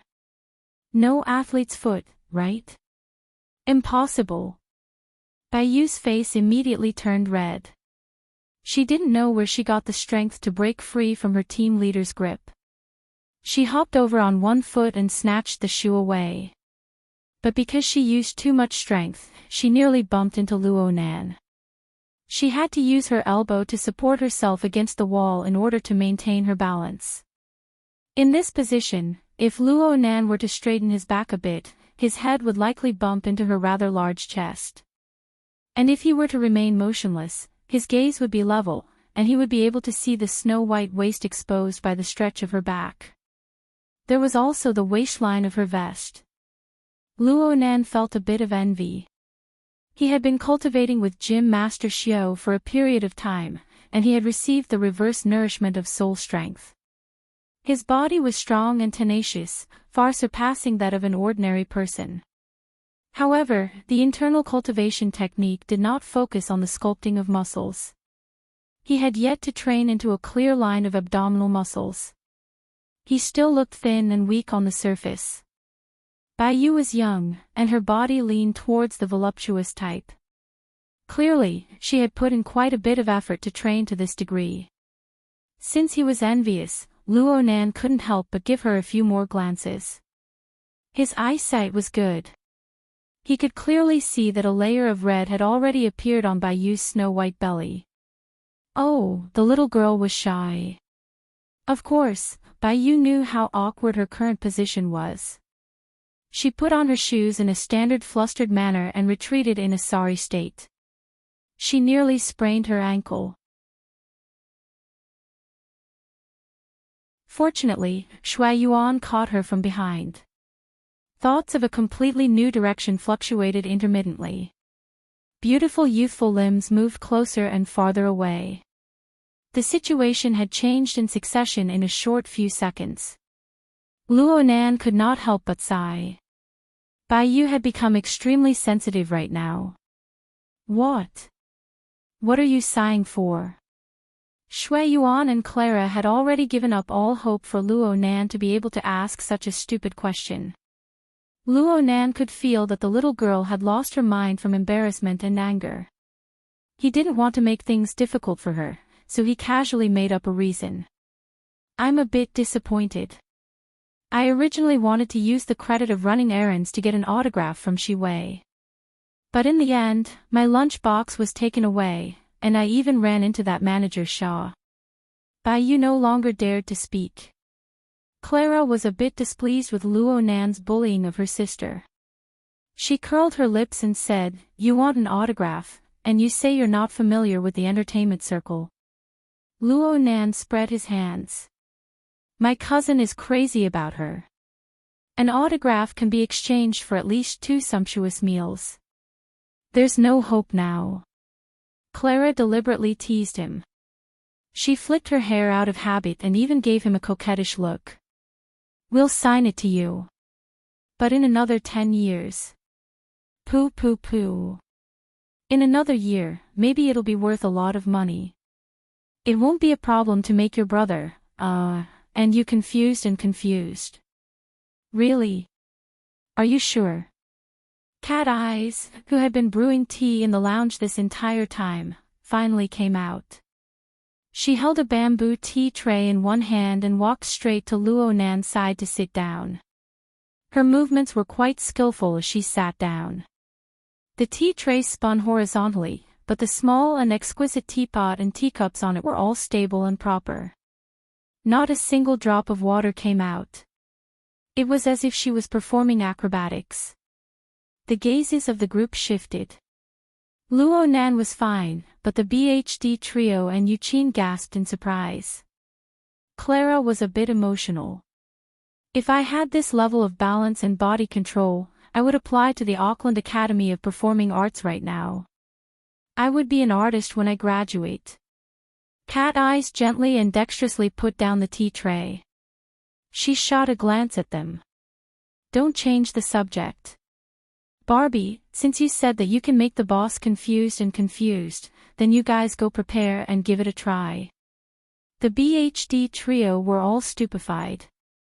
It took quite a while for Clara to understand. I'm just saying. It's fine as long as I'm serious. The break time is over. Let's do the last adaptation exercise before lunch. You guys didn't have an audience of the opposite sex before, so you guys weren't able to get good feedback.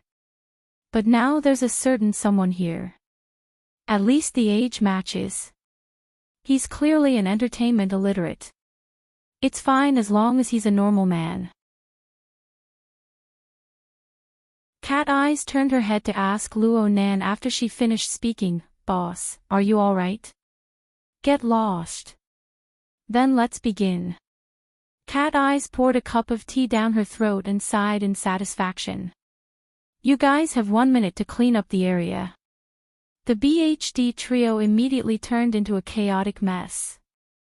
Luo Nan watched Cat Eyes drink tea, thinking that he would be able to get the last treatment. He never thought that Cat Eyes would place the tea tray on the other side of her body. She even called out to Eugene. You get a cup too. Mr. Luo. There are only 2 cups. He definitely has to display his style. Then I'll go get some refreshments. He won't have any tea. He'll choke to death. Choke your sister. Luo Nan used a fierce gaze to gouge out Cat Eyes, but she leaned against his shoulder in an extremely intimate manner. She giggled and tilted her head. What were you doing just now? There was no need for Luo Nan to hide anything from this believer of his who had a deep tendency to self-destruct. He simply described the process of his research. He also wanted to share his experiences. I've never tested this sort of technique on an ordinary person before. I tried it out today. It's quite easy to get used to it. In the past, I'm an expert in long-range sensing. I'm not a mind excavator. There should always be a comparison between ability users and non-ability users. Luo Nan's gaze unconsciously glanced at Cat Eyes as he spoke. If you want to talk about test subjects, there's an ideal one here. Are you thinking about this? I'm saying. Did you know that the BHD group is also a test subject? I just heard Director Shaw mention it. Excellent. Now you can experience it for a bit. The prelude to the music rang out. The 3 members of the girl group laughed as they gathered together. They each took their positions. Some were squatting, some were standing, and some were raising their heads slightly. Although the postures they adopted were all different, they had all gone through thousands of tempering. They were the most outstanding and most moving postures. Their gazes were different from the sculptures. The first thing they did was focus on the audience, which was Luo Nan.